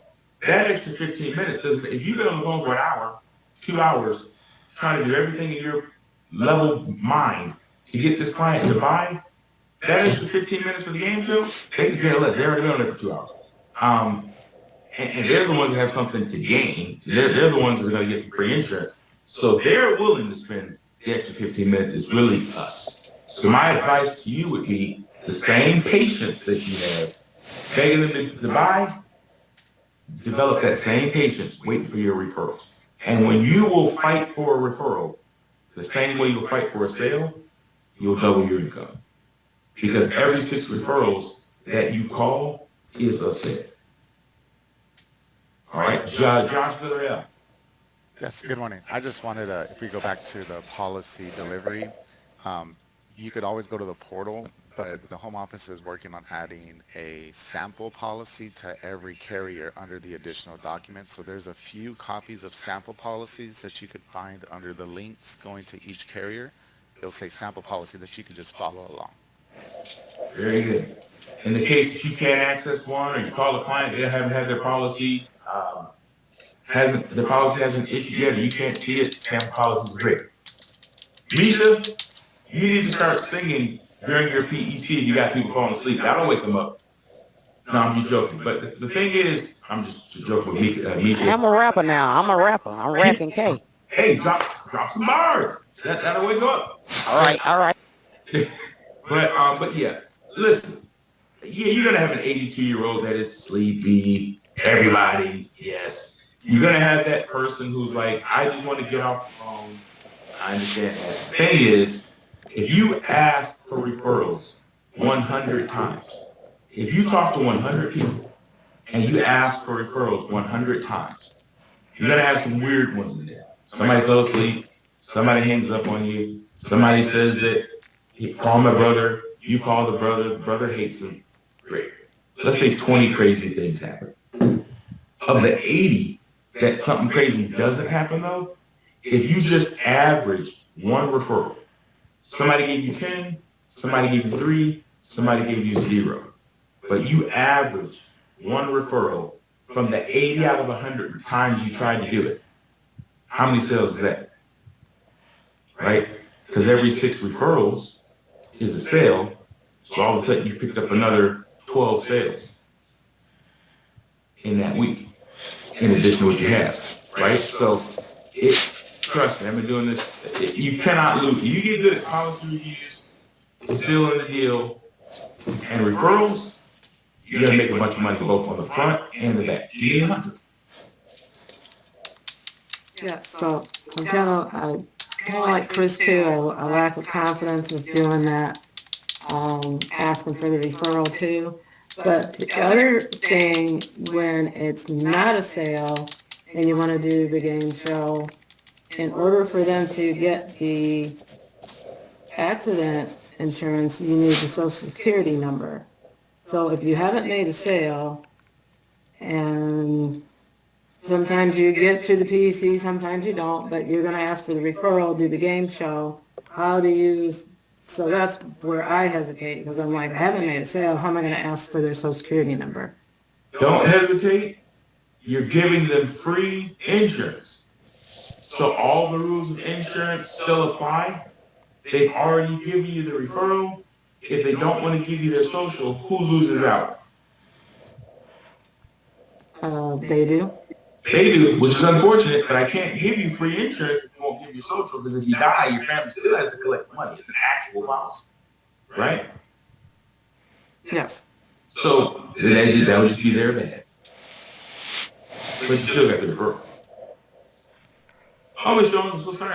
In order to activate your policy, I would need your social. You don't want to give your social? I understand that. Well, you've earned this coverage. At some point, if you feel more comfortable, give me a call back. I'll activate your policy. And maybe as your friends and family get to know me, it'll make you feel more comfortable. So you've earned it. You got some insurance in the bank. But to unlock it, I'll need your social whenever you're comfortable with it. Here's my number. Right? Yes, thank you. You're welcome. Lisa.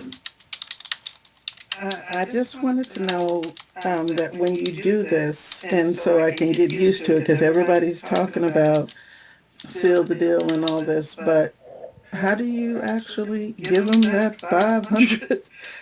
How do you give it to them? I mean, you say it and it sounds really good, but say somebody starts giving you stuff, then now you got to do something. How do you do it? It's just a form that you fill out. That's it? You go to the SLS way, you fill out that form, and then the office and the carrier takes it from there. You don't have to mail anything, you don't have to remember anything, you just fill out the form and submit it, and then the rest is taken care of for you on the back. Okay. Yep. And then your upline or coach, they can show you if you go to your 2 p.m. training today and you're like, show me exactly where I go with somebody, I owe somebody this insurance. Show me exactly how to give it to them. They can have you share a screen and point and click you right through it. You can be done in 5 minutes. Misha, the producer, has her hand up. Is that Kamisha? Hey, Mr. Henry. Yeah, hey, everybody. So I have a real question that I wanted to see if you could help me with, Mr. Henry. So when I get to the seal the deal part, well, before then, when we're gathering, like, who are your 3 friends and family members? I've had people tell me I don't have no family. I ain't got no friends. It's just me and my dog. So do I refer the dog? Like, how I get that? Yes. Okay, get the dog. Okay, I got you. I knew you would say that. Don't get me wrong. I'm joking. Okay. But people will often say that, but they normally have to give you a beneficiary at a minimum. At the end, like end of all, people talking stuff, okay? But then when they get them talking stuff at the beginning, there's usually a beneficiary, and it's not the dog. Now, a person who really doesn't have anybody, then of course we're gonna have to make the policy out to the estate of so and so, and then we're gonna have to get the policy issued. Then we're gonna have to assign the policy to the church, or assign the policy to the funeral home, or assign the policy to whatever charity is going to take care of that dog or whatever. But if the person absolutely, truly doesn't know anybody, I'm talking no neighbor, no friend, no relative, nobody from church, nobody, there's nothing you can do. That's just one you can't get referrals from. Most people know at least, there's as much stuff as people talk. Very few people die and just disappear. Nobody claims the body to have a service. And when that service is held, very few people have absolutely nobody come to the service. That's very rare. Somebody normally claims the body, there's normally a service, and there's at least a couple people there. And those couple people that are going to end up coming to that service, those are your referrals. Does it make sense, Kamisha? Like, every once in a while it's true, but it's usually a lie. Does that make sense? Yeah. Henry, I was just trying to figure out how to draw it out of them, because I know they. Hold on one second. I couldn't hear I'm sorry, Miss you. Tanya. I'm sorry, Miss Tanya. No, I was I'm just sorry trying about to that. figure out But how to there's draw one it out we of used them. to say. Oh, I'm sorry. I'm still did it. Did it twice now. 2 days in a row. Go ahead, Miss T. Okay, what was the commission? Let me hear your final thought. Okay, no, I was just trying to figure out how to draw it out of because I know they have a friend or somebody, a cousin, somebody, but they like nobody. I have gotten a beneficiary, but trying to get 3 people out of somebody that say they don't know anybody, it's kind of been challenging. So I wanted to know how to get around it. Yeah, it's kind of like this. Like if somebody really is telling me that they don't know anybody and I'm trying to get referrals, usually if you ask questions that have nothing to do with referrals, people will start to tell you people that they know. For instance, if I said, I know that's right to you, you don't, well, I got some programs for people that have glasses. So can you just think of one person that wears glasses? Anybody know that wears glasses? Anybody in the world that wears glasses? I don't know, my neighbor Bill wears glasses. Okay, great. And I guess also, and by the way, these programs, you're not lying when you say this, there's something called the script safe card, which is another benefit that you can give people that's got all this type of stuff. Okay, if you have any friend that's in really good shape, you know, anybody in really good shape, so anybody in really bad shape. Okay, you anybody that, you go to church? Yeah. Who's got the best church hat? Who's got the worst church hat? Who's the first lady? Who thinks they got it going on but they don't? Who gets on your nerves? If you ask questions that have nothing to do with, you know, who do you know that will buy insurance, even people that think they don't know anybody know people, which is like an advanced way of getting it. But for now, if you just follow the PEC, you'll be fine. That is another case. Now, finally, Okay, real quick. Yep. Because people used to tell me how much they loved when you said this, that you should just spin it. Just say, okay, well, who knows you? And they'd be like, oh my God, Tanya, that works so well. People just started giving me names. And I don't know why it works, but it does work. It does. That's old school Henry Stewart training. It's just a weird psychological thing. I don't know anybody. Never, I know that's right. We'll give you the name of somebody who knows you. Flipping it that way, for some reason, unlocks people's brain. And they're like, well, a lot of people know me. And they'll start telling you people who know them. And when you do that, it absolutely will help you get some referrals. Little tip there. Primitivo. Hey, good morning, Mr. Henry. Quick question on the insurance, the AD&D insurance we give them. In the PEC, it says it's 500. It says we're going to offer you up to 500 or 500 for every up to 5,000. But when we go fill out the AD&D request form, it's 1,000 on there. Are they going to update the PEC or is that on purpose? It's a drop down. That's on purpose. That's on purpose? Because here's the worst that can happen. The worst that can happen is the person only gives you one person, TiVo, right? And so you just tell them, you know what? I appreciate you trying to do that. I'm going to upgrade you to 1,000, right? But if you keep the 500, it allows you to get 2 for 1. You follow me, TiVo? Yes, sir. So that's why it says 500, because now you got 5,000 because you're trying to get 10 referrals if you can. You're trying to go 2 for 1. But if they're like, all I got is my aunt, the only person in the world that I know, then you tell them, okay, well listen, at least you gave it a shot. I'm going to upgrade you. Yeah. Give me a second.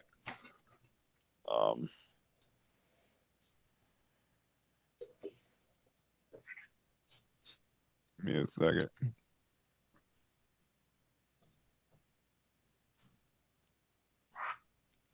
Can you see this, Rico? Nothing yet. There we go. There it is. Okay.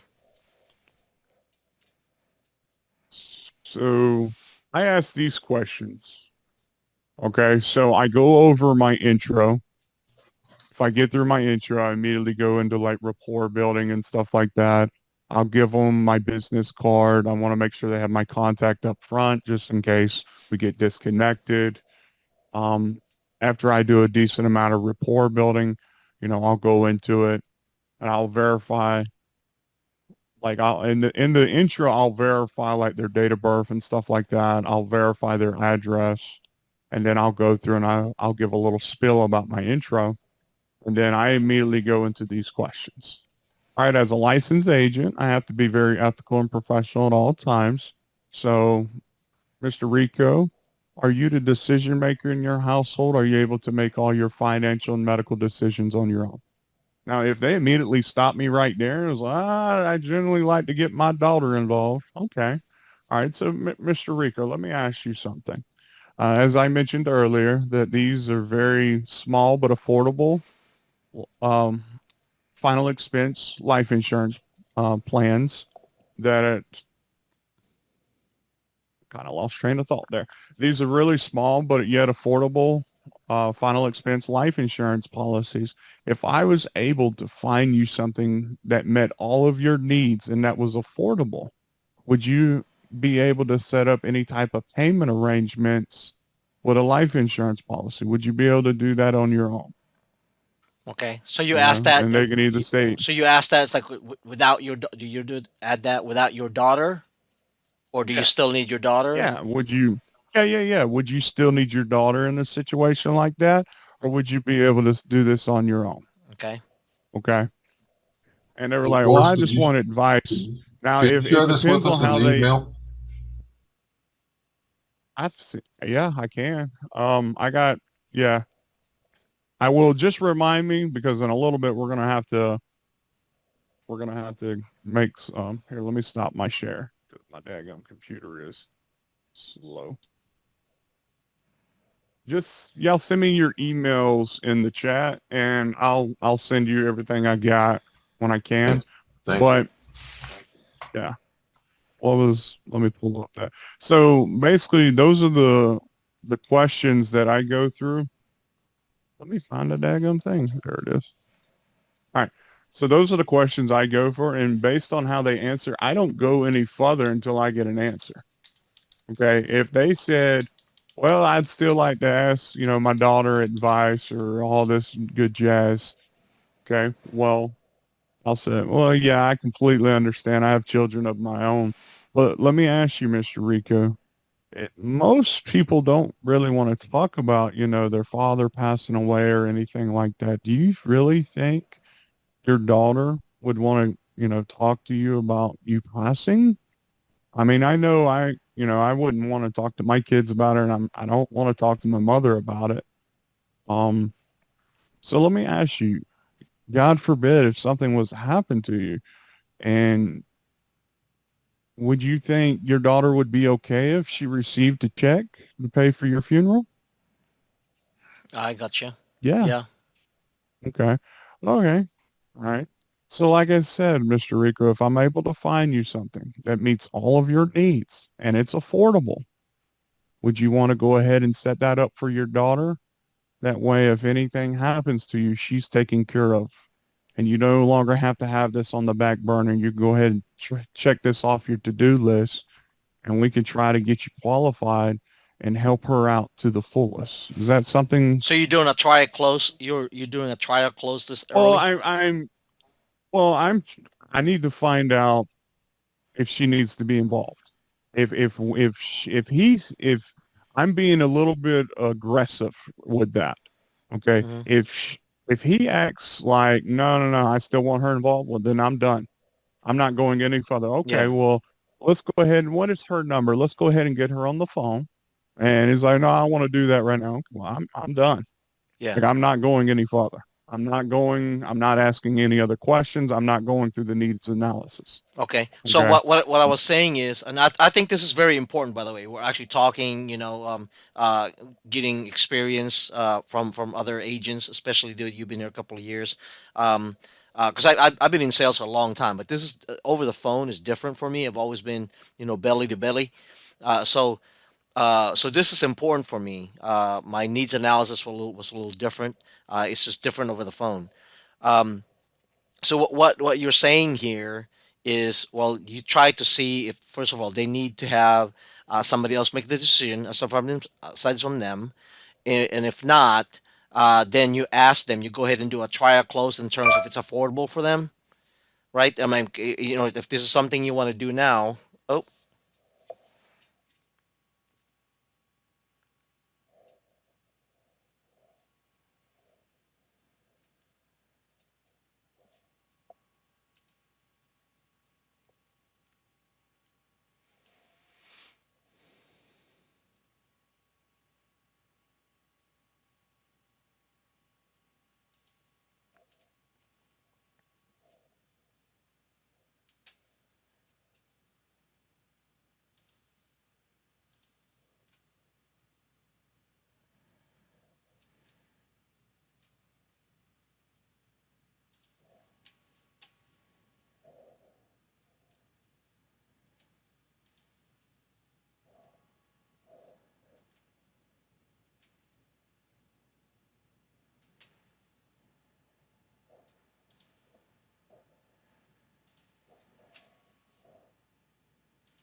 Depending if Zach told you to use the new one or not, debate that with if you're using the new one or not. Just a heads up to everybody.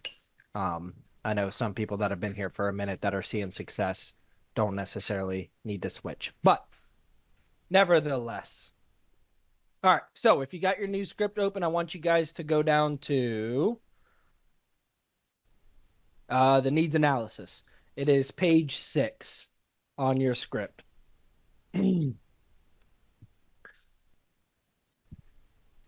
So once you guys are all there, so this is where your close starts. That's for sure. Okay. If you are finding yourself struggling with getting closing or with getting people to the close and actually closing the deal, it's because somewhere around here you're missing something. Okay. The best salesmen are not the ones that can overcome any objection. The best salesmen are the ones that can get or prevent an objection from coming up. So I will be the first person to tell you guys that I am not the best at overcoming objections. I'm really not that good at it. Can I do it? Yes, but that's not what I'm the best at. What I'm really good at is avoiding objections altogether, addressing them head on, tackling them, and making sure that they do not come up in the close. And this is where it's going to start for you guys, okay? So there are 2 ways to go about this. One is if somebody does not have insurance, and another is if somebody does have insurance. Does everybody agree somebody's needs are going to vary based on those 2 factors? Yes. Right? So I'm going to show you guys how to establish the need, how to word questions the right way to get a client to actually open up about an actual question for you, instead of just kind of getting shut down. All right. So I appreciate the opportunity to see how I can help you today. When I discuss final expense coverage for people, they're typically looking to accomplish one of 3 things. They want to make sure that they have enough coverage for their funeral expenses and any leftover bills so there's no burden on the family. Or they want to leave a special gift to a loved one, like their children or their grandkids. Or number 3, they want to leave a donation to a church or a charity that has significance to them. Let me ask you, Miss Jones, which of those are the most important to you? What are some answers that you guys get? Children, church, granddaughters or grandsons. Okay. The most I get is they want to leave a gift behind for their kids. Mm-hmm. I get that I talk to want to just cover their final arrangements, like their funeral expenses and all that.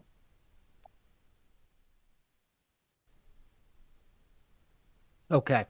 So from what you guys are seeing, it is mainly they're picking one of these options. They're not saying all of them.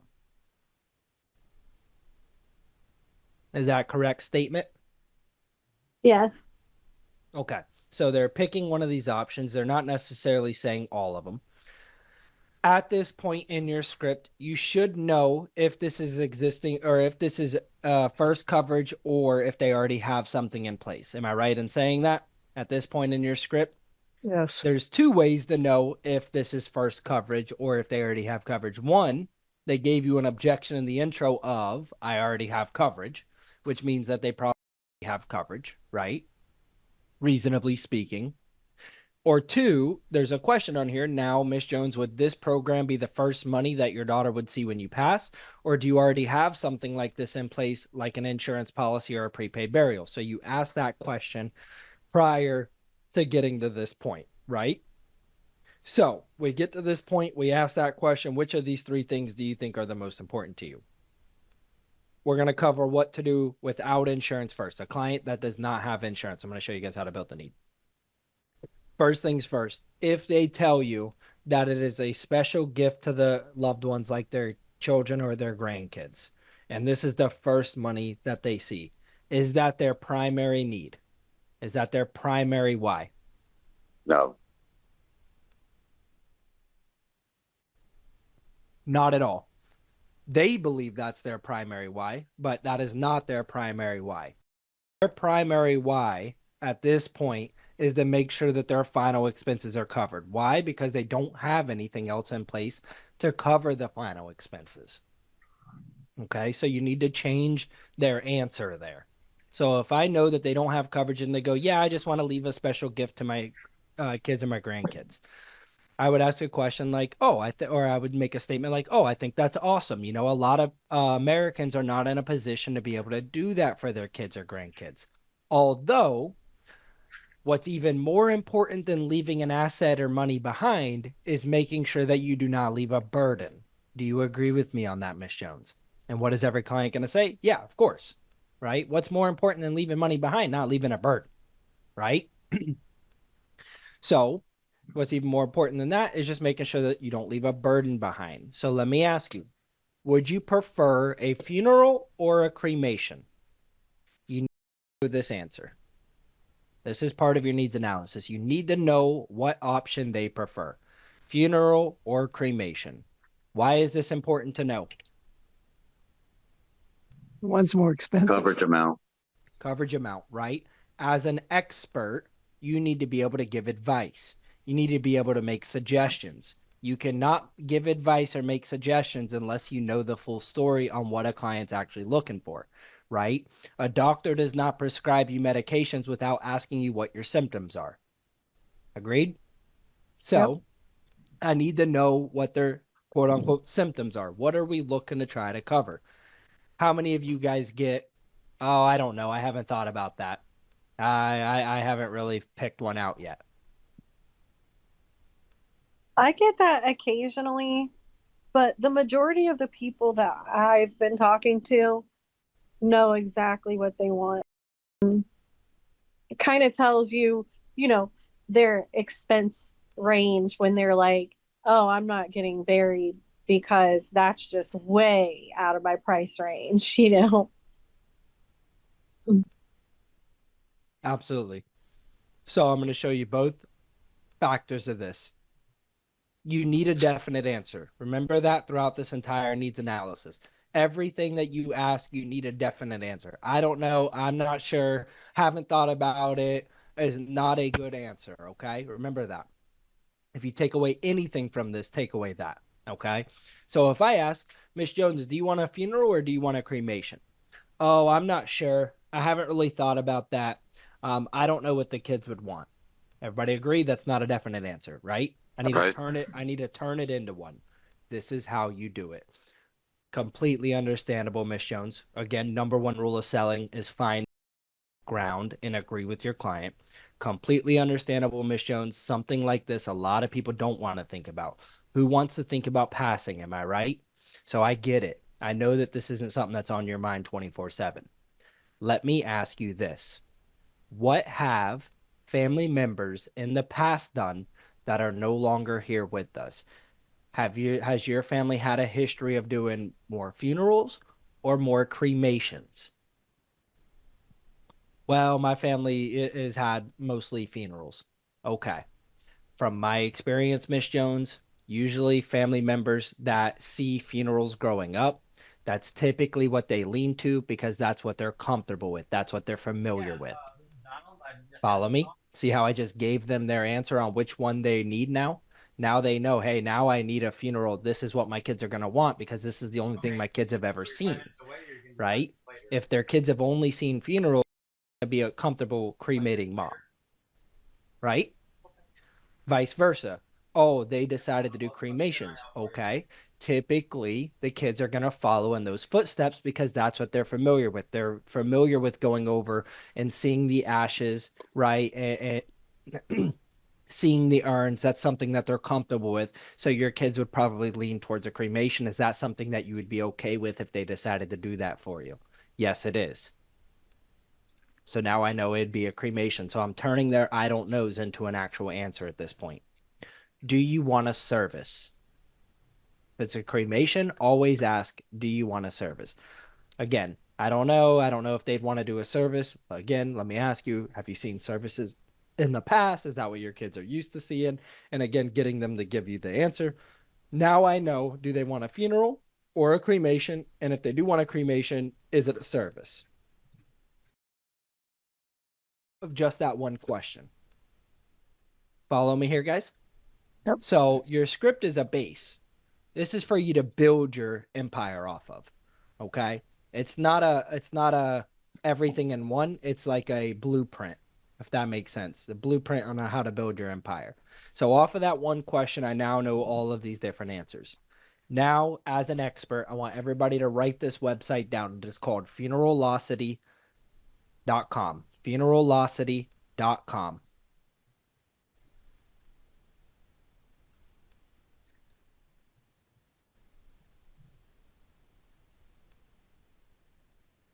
Save it to your favorites bar.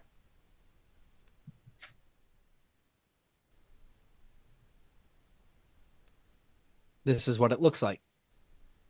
Funerallocity.com. I open it up. All right, Miss Jones. And do you want to be buried? And somebody give me a city. Colorado Springs, Colorado. Colorado Springs, Colorado. Enter. Ponder. Search. Okay. Traditional full service. And honestly, you don't even have to pick these. Just scroll down to the bottom. Colorado Springs metropolitan area. Tells you the cost of a cremation from high or from median to high, median to high, median to high, median to high. So if I'm speaking with this client, I'm going to go, let me ask you, have you looked into how much a funeral is in your area recently?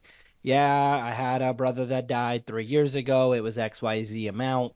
Doesn't matter what they say there. I just asked them that just to see where they're going to tell me that they think it is, and then I'm going to give them the actual statistic on what it is. So I'm going to say, all right, so Miss Jones, got a pen and piece of paper handy? Funeral in Colorado Springs on the low end, you're looking at $7,913. Write that down for me. On the high end, you're looking at $11,090. What I always suggest to my clients is go somewhere in the middle, because most families are not going to go the cheapest option, but they're also not going to go the most expensive option. Most families fall somewhere in the middle. So what I would suggest for you, and here's where you are the expert, what I would suggest for you is probably a $9,000 policy, 9 to 10,000. That's enough to make sure that your funeral is covered completely. That is at today's cost, Miss Jones. I have you here as 67 years young. If you live another 20 years, I'm sure you day is not going to be the same cost as a funeral in 20 years from now. Do you agree with that? Of course. Let's plan for the future, because the worst thing is you don't want to have to do this when you're 10 years older, because it gets a lot more expensive. So instead of 9,000, let's look at a $13,000 to $15,000 policy, so you're covered at today's cost and for the rest of your life. How does that sound? Sounds good. See that need there now? Now I've established a need. We've established the price range that we want to stay around. We've established the expertise coming from me, giving that advice, giving those suggestions. That's established early on in the call. So now when I do it in the close, they're going to be more likely to take my suggestion. Everybody agree with that? If they're taking it there, they're going to start taking it in the close as well. So I need to establish that early and often, okay? So now we have how much the funeral is, and you'll do the same.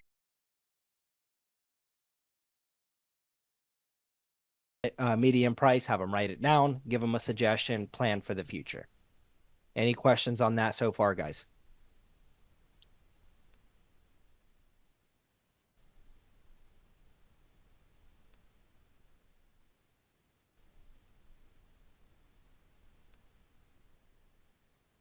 All right.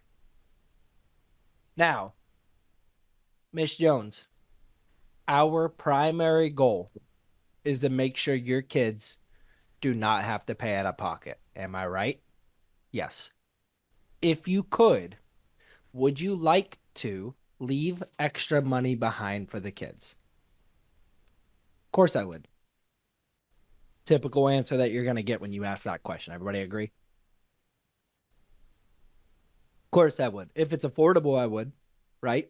Everybody agree that that's the type of answer you're going to get? Yep. Yes. So, expectation for my close. So, Miss Jones, at a minimum, as our primary goal, we want to look at 9 to 10,000 to cover your funeral at today's cost. We want to look at 13 to 15 to make sure you're covered for the rest of your life.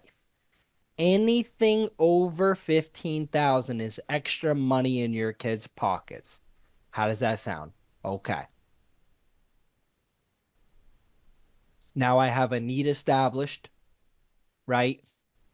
I have my need established. I know how much coverage we're looking for. I've set expectations. I've given suggestions. At this point, I am the expert and they are following my lead. Okay? Which is where you want to be at in this point of the call. There's a very important question here. So, does anybody rely on your income to help them get bills paid? Good question, not the most important question here. This in the past. The most common answers that I see at this point in the script is no, nothing really, or I just haven't really looked into it, or I just never really thought about it. Those are the answers that I see agents are like get hung up on the most and just kind of brush past. Do you guys agree with that? And tell me if I'm wrong. Tell me if there's different answers that you guys get, and I'll show you how to overcome them. I get that one, and I also get finances. So you're here right now? Finances, okay. So finances, they're giving you the reason. That's a layup, right? That is like an alley-oop. They just gave you the reason, right? But if they give you a very generic answer, I haven't really looked into it. Just never really thought about it. Everybody agree that's not really a direct answer as we talk you how to turn that into an actual answer. This is the exact verbiage that I use to do that. Understandable, Miss Jones. Something like this, and you don't have to write down this first half. This is how I do my sales. Understandable, always find common ground. Understandable, a lot of people don't look into this. Nobody wants to think about dying, right? This is the verbiage. Now, at your age, Miss Jones,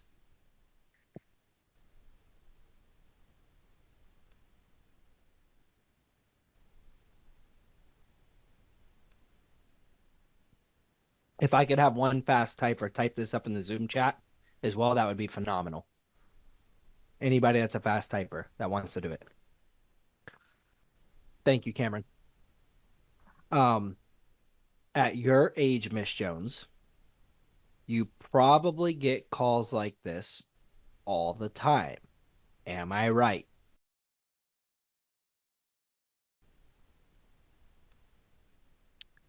Of course, the only thing that they're going to say is yes. Yeah, they call me all day long. They piss me off. Tired of people calling me. That's the answer that you're going to get. Absolutely. So, all right, at your age, Miss Jones, you probably get calls like this all the time. Am I right? Yes. Okay. When you have spoken to agents in the past,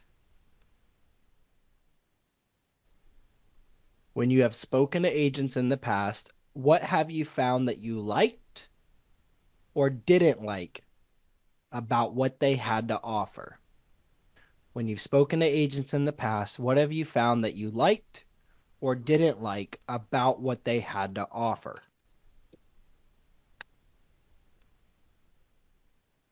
This is their real objection.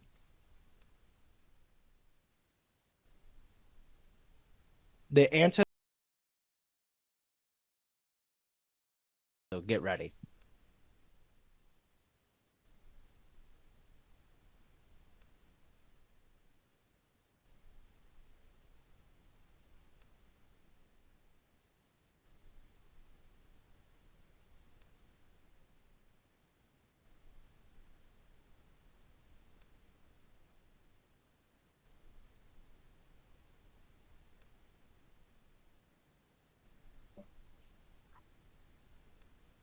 This answer is going to range. It's going to range. It's going to be, oh, the pricing was too expensive, or I didn't like that they had a graded death benefit. But they're always going to give you the reason that they haven't done it in the past, right? So when I ask, just curious, has anything held you back from getting taken care of this in the past? I just never really looked into it. Oh, I just never really thought about it. Okay, at your age, Mr. Agents in the past, what have you found that you liked or you didn't like about what they had to offer? Oh, it was too expensive, right? I just turned their I don't know or I never really thought about it into an actual reason. Everybody see how I did that? Yeah.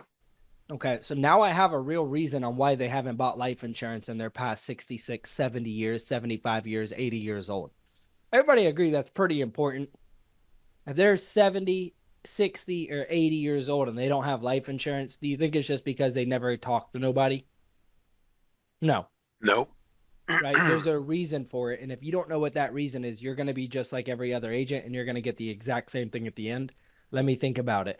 Give me a call back in a week and then you're ghosted, right? You need to know what that answer is. Now that I have that answer, now I need to address it because just having the answer does not necessarily. I need to address it. Let's say it's finances. Understandable, Miss Jones. Living on a fixed income is not easy. I want you guys to take this away. Every time I ask a question, I always find common ground. You guys seeing how I'm doing that, right? I get it, and I'm finding some sort of common ground with them. You have to find that common ground before you go into your next question. Because if I just hit them with, what's prevented you from getting this in the past? When you've spoken to agents before, what have you found that you didn't like? Well, what were the prices that you hurt, right? If I just keep hitting them, it turns from a conversation into an interrogation. And if they feel like you're interrogating them, what are they going to do? Hang up. Hang up, clam up, stop giving you the answers that you're looking for. Now the conversation got awkward. Next thing, hang ups. So, absolutely, Miss Jones, I know living on a fixed income is not easy to do. Let me ask you, what are some of the prices that you heard that were just not affordable for you? Now I have an answer. Okay. Oh, they were telling me $200 a month, or I couldn't do $30. They were telling me it was $40 a month, right? Now I know sort of where their budget is. Did I ever ask them what their budget was? Did I say, Miss Jones, what is your budget for something like this? Did I say, Miss Jones, could you afford this? No. I asked them, what are some of the prices that you heard that were just not affordable for you? They gave me their budget. I want everybody to keep this in mind. I don't care. And Cameron, thank you. That's all I needed you to type up. That was perfect. Appreciate that. That is not what I'm going to quote them. I want everybody to understand. I'm going to quote them. So if they tell me that somebody else quoted them $200 a month, that does not mean I'm not going to quote them $200 a month. That just means the other agent did not build enough value for them to sell a $200 a month policy. Okay? That's all that means. Well, Bubby, you're not taking a nap. You can come up here and sit, but you're not taking a nap. That just means that the other agent did not build enough value on that for them to buy. Okay. Now I know why they haven't bought insurance in the past. That's a very important thing to know. Okay. At this point, I have a need. I have a why. I've given suggestions. They're following my lead, right? Now I know why they haven't bought insurance. I figured out exactly why that is. I know that, if it's price, the other agent didn't build enough value, or maybe I've set expectations. Like there's a lot that's been accomplished before I get into this next paragraph. Does everybody agree with that statement? And a lot of it was not right here on the script. Agreed? Yep. There's a lot of spider webs right here at this point in the script. This is advanced sales tactics. So if you're brand new, this may seem very foreign to you. Don't stress it. Don't add it to your arsenal yet. Get used to your script first.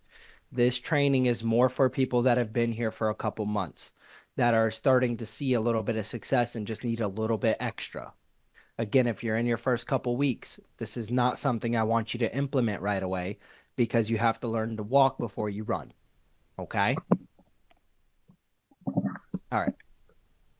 That is what you do if they do not have coverage.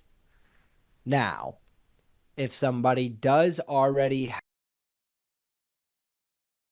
work a little bit different because some things may already be actually covered.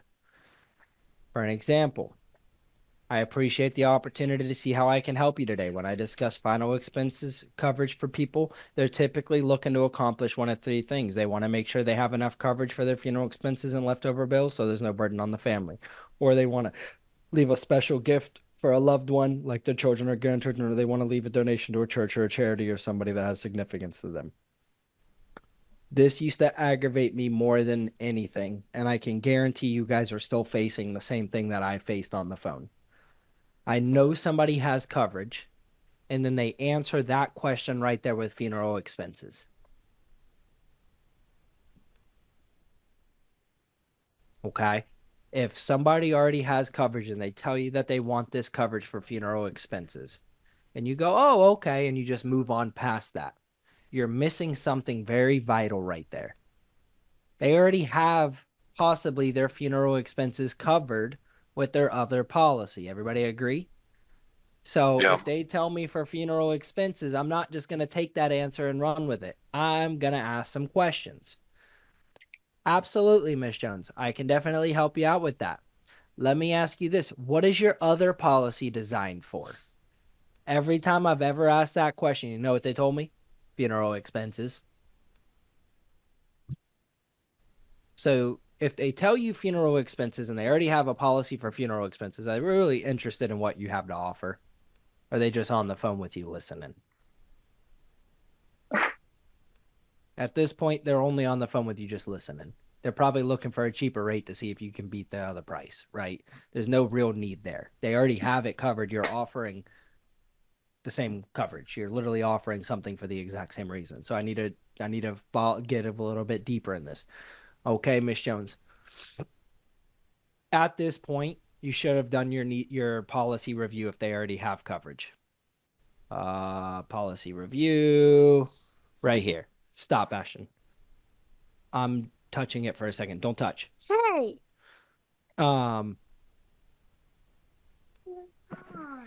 Right here, you should have done your policy review. Agreed?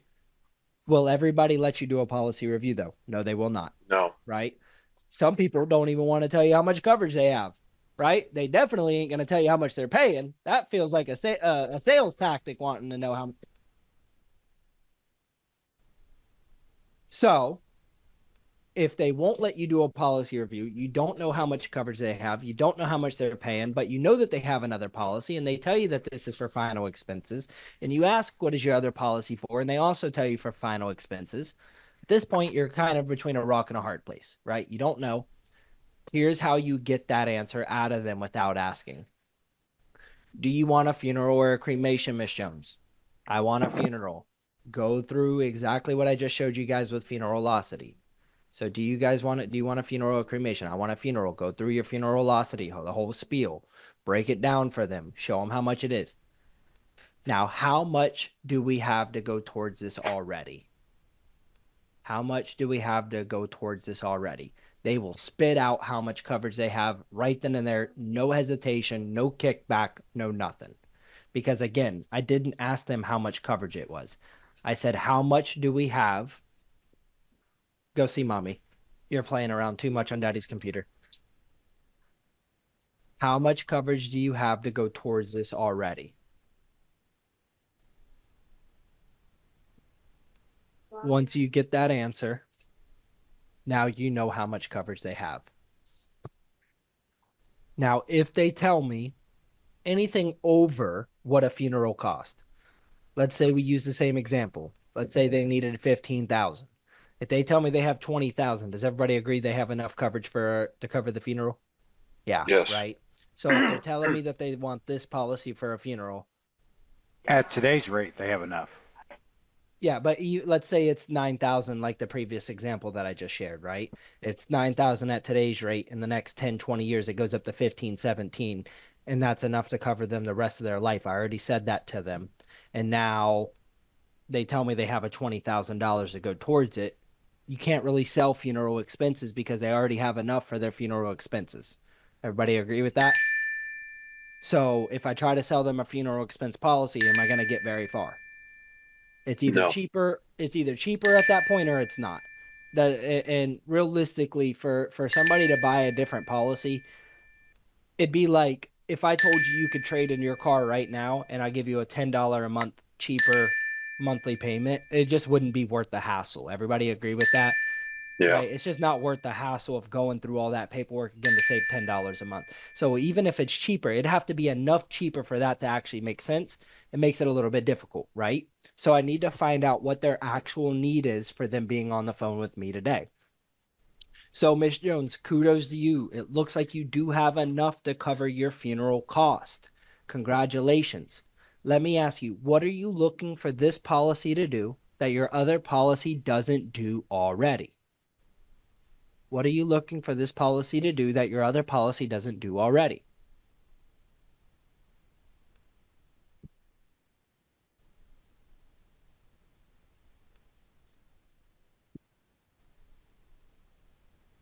Did you want me to type that? Yeah, you can. Yeah. Great question to ask. So what do you want this policy to do that your other policy doesn't do already? This is if they already have enough to cover their funeral, right? We've already discussed the cost of funeral. We already went over what it would be in 20 years. We already found out that they had enough by asking how much do we have to go towards that already. They blurted it out, which they're going to do. Now I know that they have enough. What are you looking for this policy to do that your other policy doesn't do already?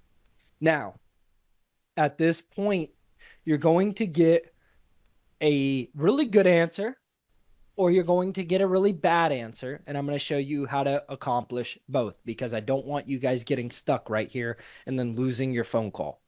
I'm going to show you the bad example first. Nothing. My other policy already takes care of everything. Everybody agree that can be a pretty bad answer. That's hard to come back from. Everybody agree with that? Yep. So if you're going to ask that question that I just gave you guys, be prepared because that answer is going to come up every now and again, probably 50-50, right? So if they already told you what they're looking for this to do and it was not the same as their other policy. So remember how I said, if they say that they wanted to cover funeral and they already have enough to cover their funeral, that's when I would ask that question. Everybody following me here? But if your grandkids, I'm not going to ask, what are you looking for this policy to do that your other policy doesn't? Because they already told me the answer. Following me, guys? This is why I'm saying this is a little bit of an advanced training because there's a lot of what if scenarios in these topics that you need to be prepared for and kind of work around and maneuver around to be able to ask the right question at the right time.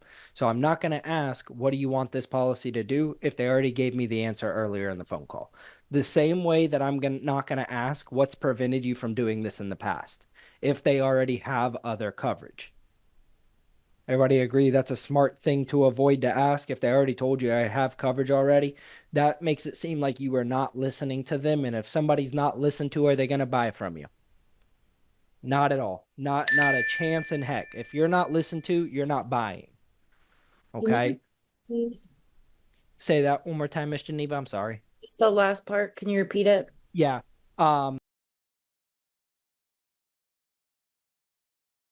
Policy to do. Like if they say, hey, I'm looking for this coverage as extra to leave money behind for my kids or my grandkids, you're not going to ask that question of what do you want this policy to do that your other policy doesn't, because they already gave you the answer, right? But if they're telling you that they want this policy for the same thing that they already have a policy for, that would be a good question to ask. So what I'm saying is if you get down to this point and they already have coverage, I'm not going to ask this question if they already have coverage. So if they already have insurance, I'm not going to say, just curious, has anything held you from taking care of this in the past? Because what are they going to tell me? I already took care of it. I already have coverage. What are you talking about? And if they don't feel listened to, they're not going to buy from you. Okay? So you want to be watching what you're asking depending on how the conversation went up until this point. Now, that answer. If they say nothing, it's already covered. You need to be able to dig yourself out of this hole. Okay? This is how you do it. Income replacement. For anybody that does not know what income replacement is the exact same thing that you're selling. The only difference is it's a Zach says this best. I think he says it's a concept, but it's not a uh it's more of a concept than it is an actual plan. Does that make sense to everybody? So income replacement's like a concept, like what would you do with this money versus like a whole different type of policy. It's no different than what we sell. It's just how the money's going to be dispersed. So income replacement is, let's say I'm married. Me and my wife are both on Social Security. It takes both of our incomes to pay away. And now I'm trying to support the same exact household on one income. I'm sure everybody can be on the same page there and realize that that would be difficult to do off of just one income when it's already taken two to support the household, right? So what income replacement would do is supplement the income. I would sell this person a $20,000 policy. I would break this up into $1,000 a month. Now they get $1,000 of supplemental income for the next 20 months to get stuff paid off and get on their feet. That is an income replacement. Okay? Following me? So, oh, nothing. I already have everything I need. Let me ask you, you mentioned earlier that you were married. You and your husband, does it take both incomes to stay afloat? Yes, it does. What would happen if you lost one of those incomes? How would that be? Oh, it would be difficult. How much would you need per month to stay afloat? Probably $800. Okay, now I'm rebuilding the need on something that they actually need. I'm digging myself out of this, guys. I understand. Got it. Okay. Please ask me to repeat myself. This is a very extensive training, very advanced training. So if you need me to repeat myself, do not hesitate. Ask Is this out being loud. recorded? It's not. Shoot. It's not. Okay. Now, I dug myself out of the hole with income replacement. What happens if they're not married? What do I do then? You can't dig yourself out of the hole if they're not married.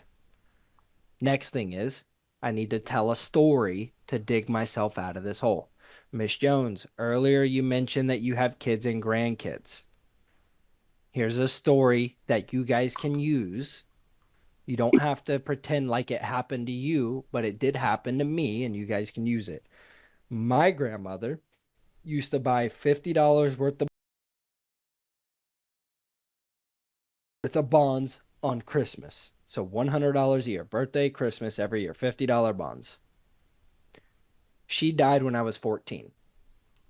She had accumulated $1,400 worth of bonds from me. I grew up in a very low income household. We did not have extra money. When I turned 16, I wanted to buy my first car, just like many 16-year-old children do. My parents did not have $1,500, $2,000 to give to me to buy my first car. Luckily, my grandmother had those bonds that she did for me that helped me buy my first car. See where I'm going with this, guys? I'm telling them this story, trying to sell them on why it would be important to leave money behind for the kids and grandkids. Again, digging myself out of that hole. Okay?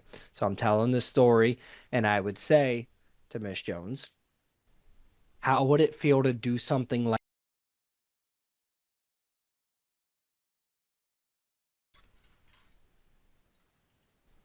Oh, Oh yeah, I'd love to do something like that for them. 100%. If you tell a good story, they're gonna bite, right? They're gonna be all about it. Yeah, of course I would. Definitely. Now, again, I dug myself out of that hole by asking, what do you want this policy to do that your other one doesn't? Got in a hole with a bad answer. Nothing. I already have it taken care of. I found two avenues to get out of that hole. Now I'm out of it. Now I'm building the need again. There's my needs. Okay? This is if somebody already has coverage. The other option would be a very good answer. A good answer is they give you the answer. What would you want this policy to do that your other policy doesn't? Oh, I want this policy to be extra for my kids.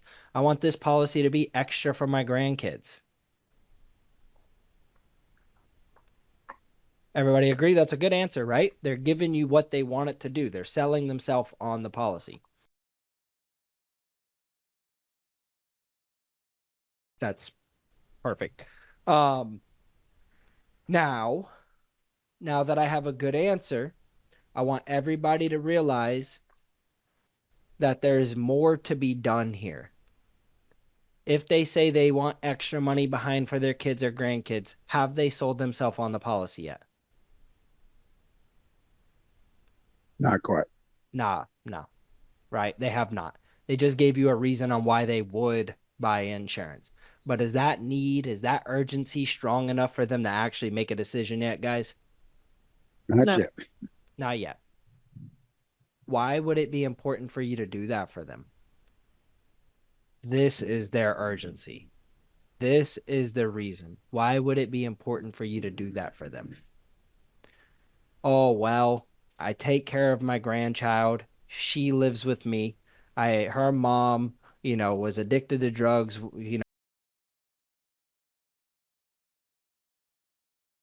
I want to take care of her. See how there's a need there now? Now there's an urgent need that can be sold on, right? I'm really understanding the client's why. Oh, why would it be important to do that for your kids?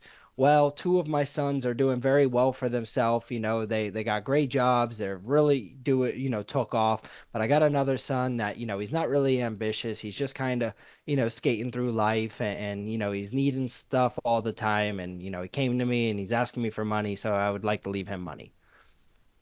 Everybody agree that's a lot stronger of a why than just leaving money behind for the kids? Everybody agree that you have a better understanding of the client's situation with their family and why it's important to leave money behind for that child? Yes. Okay. This is building your need. This is what's going to close your deals. I want everybody to visualize, and for those of you that are not on my team,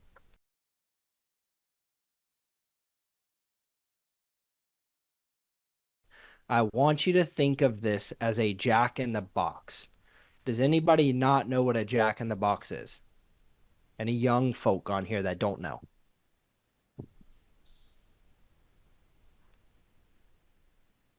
Okay, I'm pretty sure there's at least one that's maybe scared to say it, so I'm going to explain it.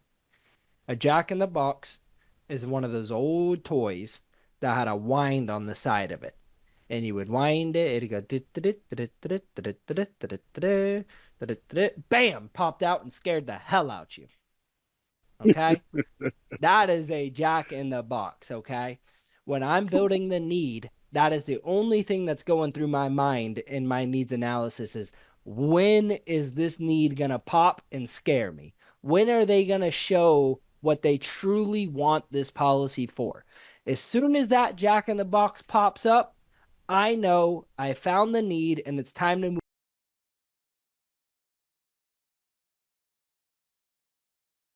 And you got it. You don't want to keep winding and winding and winding. At that point, it's time to move on and say, I can help you with that, Miss Jones. Let me gather some information to see what we can get for you. Right into your health questions.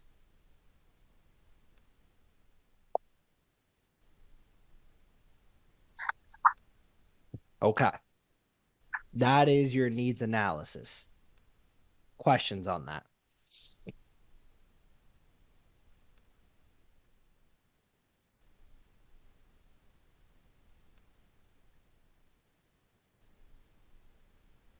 Hardest one for me is when they keep saying over and over that they already have a policy. That's in your intro, right? Yeah. Okay. So that's going to be overcame just like any intro rebuttal. But I'm talking about for a needs analysis. We're past that. We've overcame that, right? We're in our needs analysis. We're trying But to what is if they say, my other policy, I already have everything I need, that's when you're going to go the income replacement route. That's when you're going to go tell a story about what I just okay. shared with you. Yep. This is where you're going to find out what their living situation's like. Do they take care That's of grandkids, right? These are where the avenues that you're going to start exploring by having a genuine conversation with your client to find out what other needs they may have. okay, good. Thank you for that. Yep. I want everybody to remember this. We do not just sell final expense. Okay? You do not just sell final expense. That is a mindset that's going to trap you forever. You sell a lump sum of money to go to any person they desire for any reason they desire. Does everybody agree those that's a limitless amount of things that you can sell? Yeah.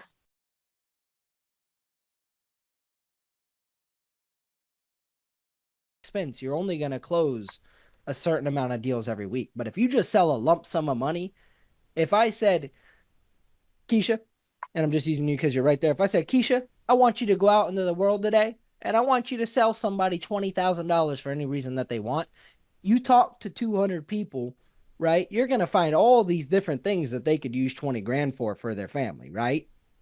That's what you're selling. That is the sale right there. It's not just final expense. It's college tuition. It's debts. It's paying off taxes on their mansion that they have or their big house that their property taxes are $4,500 a year. It is first cars. It is start up their businesses for grandkids. It's final expenses. It's income replacement. It's credit cards paid off. It's literally if everything that you can think of right now that you could spend 10,000, 20,000, 30,000, 40,000, $50,000 on, anything that you can think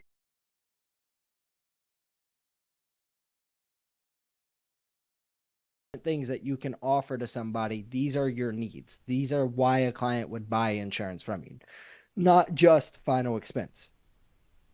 Okay? So in your calls tomorrow, I want you to be looking for these opportunities. If somebody tells you that they already have life insurance in the intro, does that mean that they couldn't use extra money for somebody for something? So you need to keep them on the phone because they're not going to just come out and say, "Well, yeah, Miss Allah, I do need an The extra first time I 10,000." heard. Right? Yeah, Miss Allah, I need an extra 10,000 to leave behind for my granddaughter. She lives with me. Go ahead and sell me a $10,000 policy. That's not what they're going to come out and say. They're going to tell you, Yeah. I'm not interested. I already have coverage. I'm busy. I don't have time. Right? They're going to tell you all of these different things because their guard is up. Until you get them to the needs analysis, nothing they say in the intro even matters. Your sale doesn't even start to this point. Everything else is just getting them to like you to have this conversation. That's it. That's the whole first part of the script is getting them to hear. Once they're here, this is when the sale actually starts. This is what makes you a salesman. Okay. Or woman. Or woman. Salesman or woman. Person. We'll just go with person. All right. That you can do for a loved one. Bipedal organism. Josh, I Okay. was thinking that this really helped because this training combined with the one from last night, it really I realized that what I wasn't doing, and that was digging into the emotion and the going deeper into the needs analysis. Because I go through the script, but I don't just keep going, and I think that was tripping me up a little bit. So I really Absolutely. appreciate that. Absolutely. And you're exactly right, Michael. The script is made as a new agent to be able to close deals on a consistent basis, just following it, right? but it's really made to get people familiarized with the aspect of what we're doing and just have something to say next and following and just getting the idea of what we're offering, right? And then it's also designed for your coach to hop on if they're available to actually go through this needs analysis. And this is why it's important to listen to what your coach is saying on the phone call and taking notes on why did they say that? Why did they ask the client that? What was the client's response when they asked that, right? And understanding when we hop on the call that we're doing a lot more than just this script when we hop on your call, right? We're following the script, but there's so many other spider webs that we're doing on here to make it to where we can close that deal for you. Okay. Um, right, as a new agent, your only job is get familiar with this script, get this down packed, get some sales underneath your belt, learn your products, learn your applications, right? Once you're familiar, once you're comfortable, add in certain things and make it a little bit better. Get a little bit better at it. Make it a little bit more advanced. Okay, but slowly. You don't just jump in and go, all right, I'm ready to hammer down a need without knowing what to do if a client says XYZ because you're just not prepared for it. You're going to lose more sales than you're going to gain from it just because you don't know what to do next because you're not comfortable yet. You can't do this until you know what's next on the script with closing your eyes and going, okay, I know after I get on my needs analysis is health questions immediately. I already know that. You know, you need to know what's next. Trinice, and I hope I said that right. You did. So I had a quick question. So earlier on one of my calls, I had the and I kind of was like, well, we offer more than a policy. You know, we also offer the extra services and stuff. And I think that kind of reeled her in on, or not her, it was a guy. It kind of reeled him in. Can we do that? Like, I went right back to the script, but I reiterated that we were offering more than just final expense burial. Because I know in the script it just says final expense burial, but I think that I was only able to get him back in because I mentioned that we do more than that. So is that okay to do? That's a catch 22 question, right? And the reason that I say that is because no, I really don't want you, and this is pretty much for every coach, going too far off track with this, right? With Mm-hmm. going early on in the call, like, hey, we do offer income replacement, right? Really, the only thing is you're and you can do that with the rebuttals because the rebuttals are very vague, right? My Mm-hmm. job is just to get you this information so you can make a decision whenever you're ready. We don't say a decision on what, we don't say what information we're getting, right? Our job right there is just to get them to continue that conversation. Now, on the other side of that, this is where it's a catch 22. On the other side of that, I have done that as an agent where I'm like, they've told me 7 times on this phone call that they already have their final expenses covered, right? And I've Mm-hmm. overcame their objection every time. And now it's just getting to the point where I don't have anything else to say and I'm going to lose that call right there. I might throw in, let me ask you, are you married? Yes. Okay.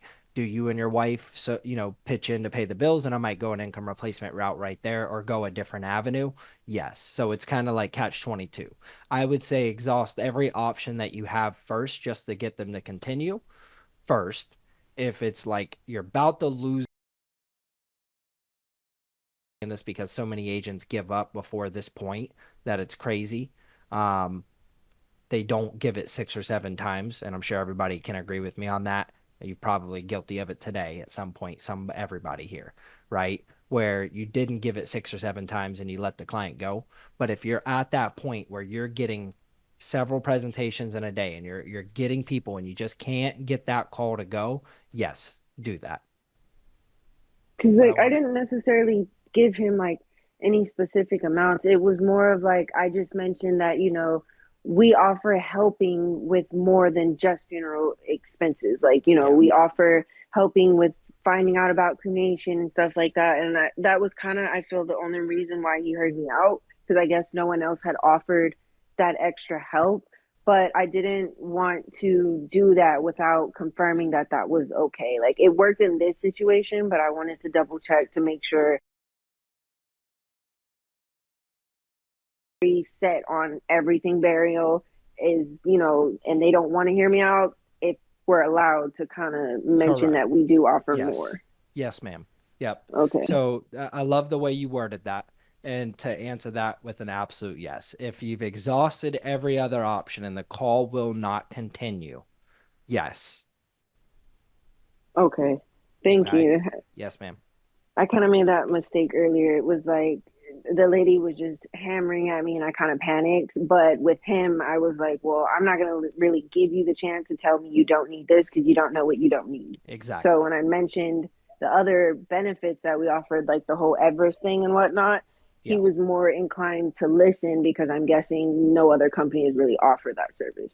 Absolutely. And for anybody that's listening to this, please take away that she tried every other option first.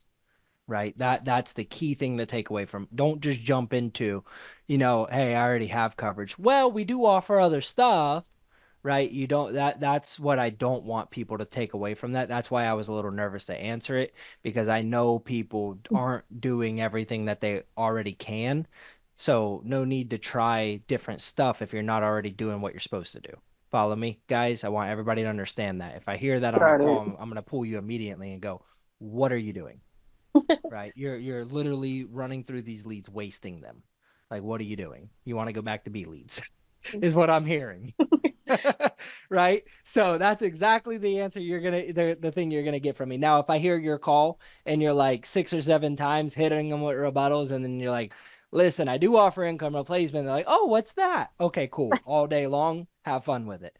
But don't make that your first, second, third, fourth, fifth try. Make that like a last resort to get them into a call. Fair enough, guys? Okay. All right. So, covered a lot today. Needs analysis training, okay? Tomorrow morning, for my team, I know we're kind of mixed right now.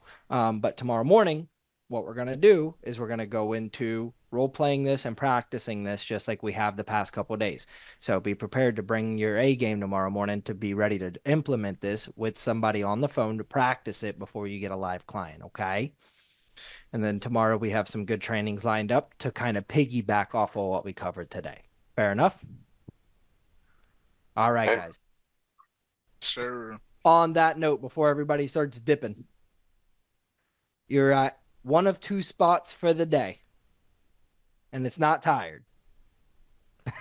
You're at one of two spots for the day, and it's not tired. We're all tired. Nobody in here is full of energy, probably besides me, but that's besides the point. You are at where you want to be for the day. Your dial count is hit. Your talk time is hit. Your AP target is hit. Your financial status at home is hit. And you're at where you want to be at. Enjoy your night. Second half of that, if you are not where you want to be at, your dial count is below 500, your talk time is below 5 hours, your sales are below 1,000 AP, your finances are where the landlord's knocking on your door asking for money, your cell phone bill's hitting you up every 2 hours like, yo, you owe us money, you're getting credit card collections all day long on your cell phone. If you're at that point, time to work a little bit longer. Time to put in those midnight hours. Okay? I had to do it when I was an agent. It was not fun at all. It sucked. But guess what? I'm at where I'm at today because I did it. Right? Everybody here has the same opportunity. So if you're at that spot, time to work extra hours, make that last call a sale or a presentation, and let's get that money. Fair enough? We have to stop calling by 9 though, right? Like 9 is the latest we can call. Yep, 9 p.m. wherever you're dialing from. So if you're in Florida like I am and you're dialing California, you can work until midnight. Okay. Yep, 9 p.m. wherever you're dialing. I have one All right. question too. They had told me they had told me that you can only have a certain amount of states. Is that right? Like I was trying to be licensed on the West Coast, but I'm licensed in 6 states right now. And she was like, you can only have 6 states. In your SLS Connects, you can only have a certain amount for lead validation purposes, like to make sure everybody's able to dial. So yes, but if you reach out to Beth, get a list of non-recommended states for you, because it is specific per will send you a list, and you can buy one of those and get it switched. Oh, so I can just like replace one of what I. Correct. Okay. Correct. Okay. Yep. Also, any non-resident license that you have, you are still in live transfers there. So even if you can only outbound dial in 6, you can still get inbound calls from all of them, which is Okay. nice. This is where you see people hitting 40K with very low dial counts because they're just getting inbound calls all day. Okay. Granted, the new system makes it to where you can't necessarily just sit there and get them, but it's a little bit easier when you're getting calls in instead of calls out. Just True. saying. All right, guys. Appreciate everybody showing up for the meeting, in the training. You guys all have a good night. Again, if you're at where you need to be at, enjoy. See you guys in the morning. If you're not, keep on rocking, keep on rolling. Let's make some money.